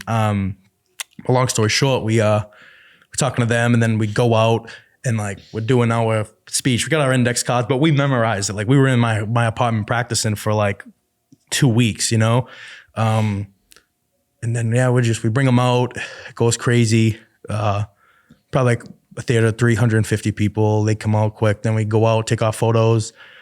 But when we were talking and they're telling our story, I guess that's when they told the Apple TV team they wanted us to be in the Dunkin'. Because then the next day at Fenway, we were filming. And then I get a call that night. They're like, hey, like this was like midnight. Like the dude from Apple TV's like, hey, like sorry to call you, blah, blah, blah. Like Matt and Casey requested you guys be in the Dunkin' commercial tomorrow. We're like, oh shit. Midnight. Like, yeah, like didn't even talk about price. Like they probably had like a bigger, like we ended up getting paid, but like we're like, yeah, like, oh, we don't know if we'll be paid. Like we're there. Like no pressure. Yeah, fuck it. So we get to the dunk. This was no script either. That was all improv. Oh, really? Yeah, that was all improv. It was great, bro. It was so good. So dude. the director, Doug Lyman, he's a big director. He directed like, was it Roadhouse with McGregor? Okay. And Yeah. did the fighting one. And so he was there. He directed the commercial basically. Not like crazy cameras, just like handheld cameras, 2 angles. We actually got our camera guy at the time. He shot some of it too. Oh. So yeah, that's how that happened, bro. crazy, Off of just having a genuine conversation on how we just had such a genuine conversation with Dana White last night. Like smoked a Cuban cigar he imported. His son introduced us. He said, sit down, boys. He's a Boston dude. So, but like he was just getting to know us and we're telling him about Mark and stuff. And it was just like, I've never met such a genuine dude in my life, bro. Billionaire. Like he had like a cigar company there, like 'cause he loves cigars for everyone else. And he needed a lighter. The Sky guy like wrapped up. He was leaving, but like he brought his own Cubas, like imported. Like he's like, oh brother, he like tipped him like $2,000, and he's like, I need a lighter. He's like, I'll buy you a lighter. It was $700. Just such a genuine person, bro. Like he'll go to eat, he'll tip $10,000. Like just change. Real, that's life changing, bro. For some people, bro. Hell yeah. Some people have never seen $10,000 in an account, you know. But just having those genuine conversations, and I feel like, bro, meeting the successful people who have done everything in life in their 50s, like me and T are just such genuine people, and like they kind of like, it feels good when you meet people that like want to live through you kind of. Like I love meeting the older successful people that like would do anything to be our age, you know? So that's one thing right now too, like can't take for granted is like being young. Yeah. That's a good point too. You have to fucking. I just turned 31, bro. That's still your like I your know. 30s. You're just like really starting life. Yeah, you're really 100%. starting life. You're 100%. Bro, we live in a world right now. We're all lucky to see 75, like straight up, like real shit. We are all blessed to see 75. Like, it's scary, bro. Very scary. You know. Yep. So, that's a good point. Yeah. Fucking, if you really look at it, that's 3/4 of life. 25, 50 to 75. You're right. Shit, I just turned 26. Yeah. They say to quarter's get done. one of those boards. I know we talked about it. One of those boards where every day you check. I think off. it's like 100 years, and you just check off a little X. It fills a little black box, and it's like, bro, if you look at 26, I'm 28, 31. I mean, dude, we're a quarter of that will be filled. Do you know what's crazy? Like if you live over 75, like it's overtime. Like it's literally you. That's not even. You're not guaranteed that extra quarter. Like that's legit overtime. Yeah. Yep. That's the way I've been looking at it, but I don't know if it's a good way to look at life, but like It's bittersweet. It is. Well, I but also to be think aware of it's I important. also think we're in a time though where medicine is going to get a little better though, and people hope, bro. people are going to live longer. I Yeah. also don't want to be no fucking like vegetable. No, but I also like the way I look at it is I also want to make sure that we build something that withstands the test of time when we're gone. Yeah, that lives forever. That lives forever. I think that's one of the most important things that I've always thought. I want to be remembered, and what I do, I want that to be remembered way after I'm gone. You know what I'm saying? So it's just more about like taking advantage, like you said, of the time, being young and having the time. it's just you gotta figure out a way to be happy too, bro. Oh, yeah. You really do, bro. Because like I said before, bro, no one has it figured out. Like on social media, like I said, I do what we do, all cool shit all the time. But bro, I still live month to month. You know, I'm still hustling. You know, I'm still fucking waking up every day. Lorenz do like, you know, I being an entrepreneur, like I'm in the, you go in the red zone and then in the cash wise, you gotta dig in the red zone. You know, I've lived in the red zone. I'm you know what I'm saying? I've lived in that fucking born zone. into the red. Yeah, You know what I literally. mean? Born into the red. That's a good way to what put it. people like. If you're starting, like you're gonna like, bro. No one around you got to figure it out. Like no one's like anyone on social media. Like no one's, you know, like okay, you got a nice car, nice thing, but like you know, people are struggling. I Like posted something the other day, and my boy hit me. He was like, "Yo, dude," he goes, "Bro, people would fucking kill to change places with you." I have friends that are like, "Yo, I work a 9 to 5. I wish that I had your schedule." I'm like, "Brother, I love you, bro. Listen, I love you." I said, it's all about perspective. There is days where I wish I had a 9 to 5 sometimes. Like, you got to understand, you don't want to work your 9 to 5. Understand this. You stop working that 9 to 5 to go do what you want. Understand that doing what you want is 24/7. 24/7. You understand what I'm saying? Yeah. I'm in bed sometimes thinking about shit I can't sleep. I'm working in a way. Yeah. You're not taking your 9 to 5 home with you and thinking about it while you're in bed. No, you don't You give know a what fuck. I'm saying? No, right. It's true, bro. It's true. And it's really hard to be your own boss too. People think it's easy, but like, bro, having the discipline. Ain't nobody telling you what to do. No. You know what I'm saying? You got to tell yourself what to Right, do, you and can that's hard. Shit, brother, some days I wake up, I'm like playing Madden, and I'm like, what am I doing? Yeah. Like, I gotta fucking. I gotta go. But there's those nights, bro, where you're sleeping. I already like know the emails I gotta rifle off. Like, I'm pacing in my head. Like, it's fucking. It's like when a you're lot, in bro. elementary school or high school and you're sleeping, and then you remember you didn't do your homework, and you jump up, you're like, oh shit. Yeah. You know what I'm saying? Dead ass, bro. You know? It's so true. It's hard, so bro. true, bro. Yeah. Nah, I appreciate you guys having me on. Nah, this bro. was amazing, This dude. was Thank great. you, bro. This was thank you fun. for I'm super being excited here, to dude. Yeah, watch we definitely got to This come is to Boston and do some Bro, stuff with whenever. you guys out there. The winter's fucking brick. Winter's brutal there. Yeah. Yeah, after But it's Christmas, all right. there's nothing like January, February, March are like It's Brutal. tough. It's tough here too. The one thing Yeah. about like winter though, like it's the perfect time to lock in on whatever you're doing. Yeah, because there's nothing to do. Like it's the perfect time to like just have that routine of just wake up, eat the same time. Yeah. You do what you got to do for work. You're in bed at the same time and just stay consistent. Yeah. I got to take that on advice because I'm getting fucking huge. Same. The winter arc's got to start loading up. Yeah. I saw Tommy post the other day. He's back on that. Yeah, bro, it's tough, bro. I know how, bro. It's hard because you guys you do a lot of food content. Yeah. You know what I'm saying? Yeah. Like even the Dave's hot chicken. Yeah, like how that's the fuck you gonna lose weight making content for Dave's hot chicken Dave's. 3 times a week? Right. Yeah. But that's where the money's coming in. Listen, That's you know where you what I'm saying? gotta. It's a balance, bro, and it's a battle, bro. We grew up. I love food, bro. Like I love food. I'm 5'7" though, so I gotta chill the fuck out. Bro. Getting too big. Nah, but it's a battle, bro. It's not easy. It's a battle. Chad, I love you, Pop. Nah, Yo, appreciate before we you go, boys. top 3 Boston movies of all time. Top 3 Boston movies of all time. Gotta say Ted one. Not in order, just definitely Ted. I love The Town. I do Please say love my the favorite town. movie for the third. I mean, I love The Departed. Thank you. Yeah, The Departed And is. on Thank that, you. Thank you. Bang. The best. That's my favorite movie Yeah, of all it's time. fucking awesome, yeah, bro. yeah. I love The Town. I've seen The Town so many times. Great. Sick. Yeah. Love y'all. Let's go.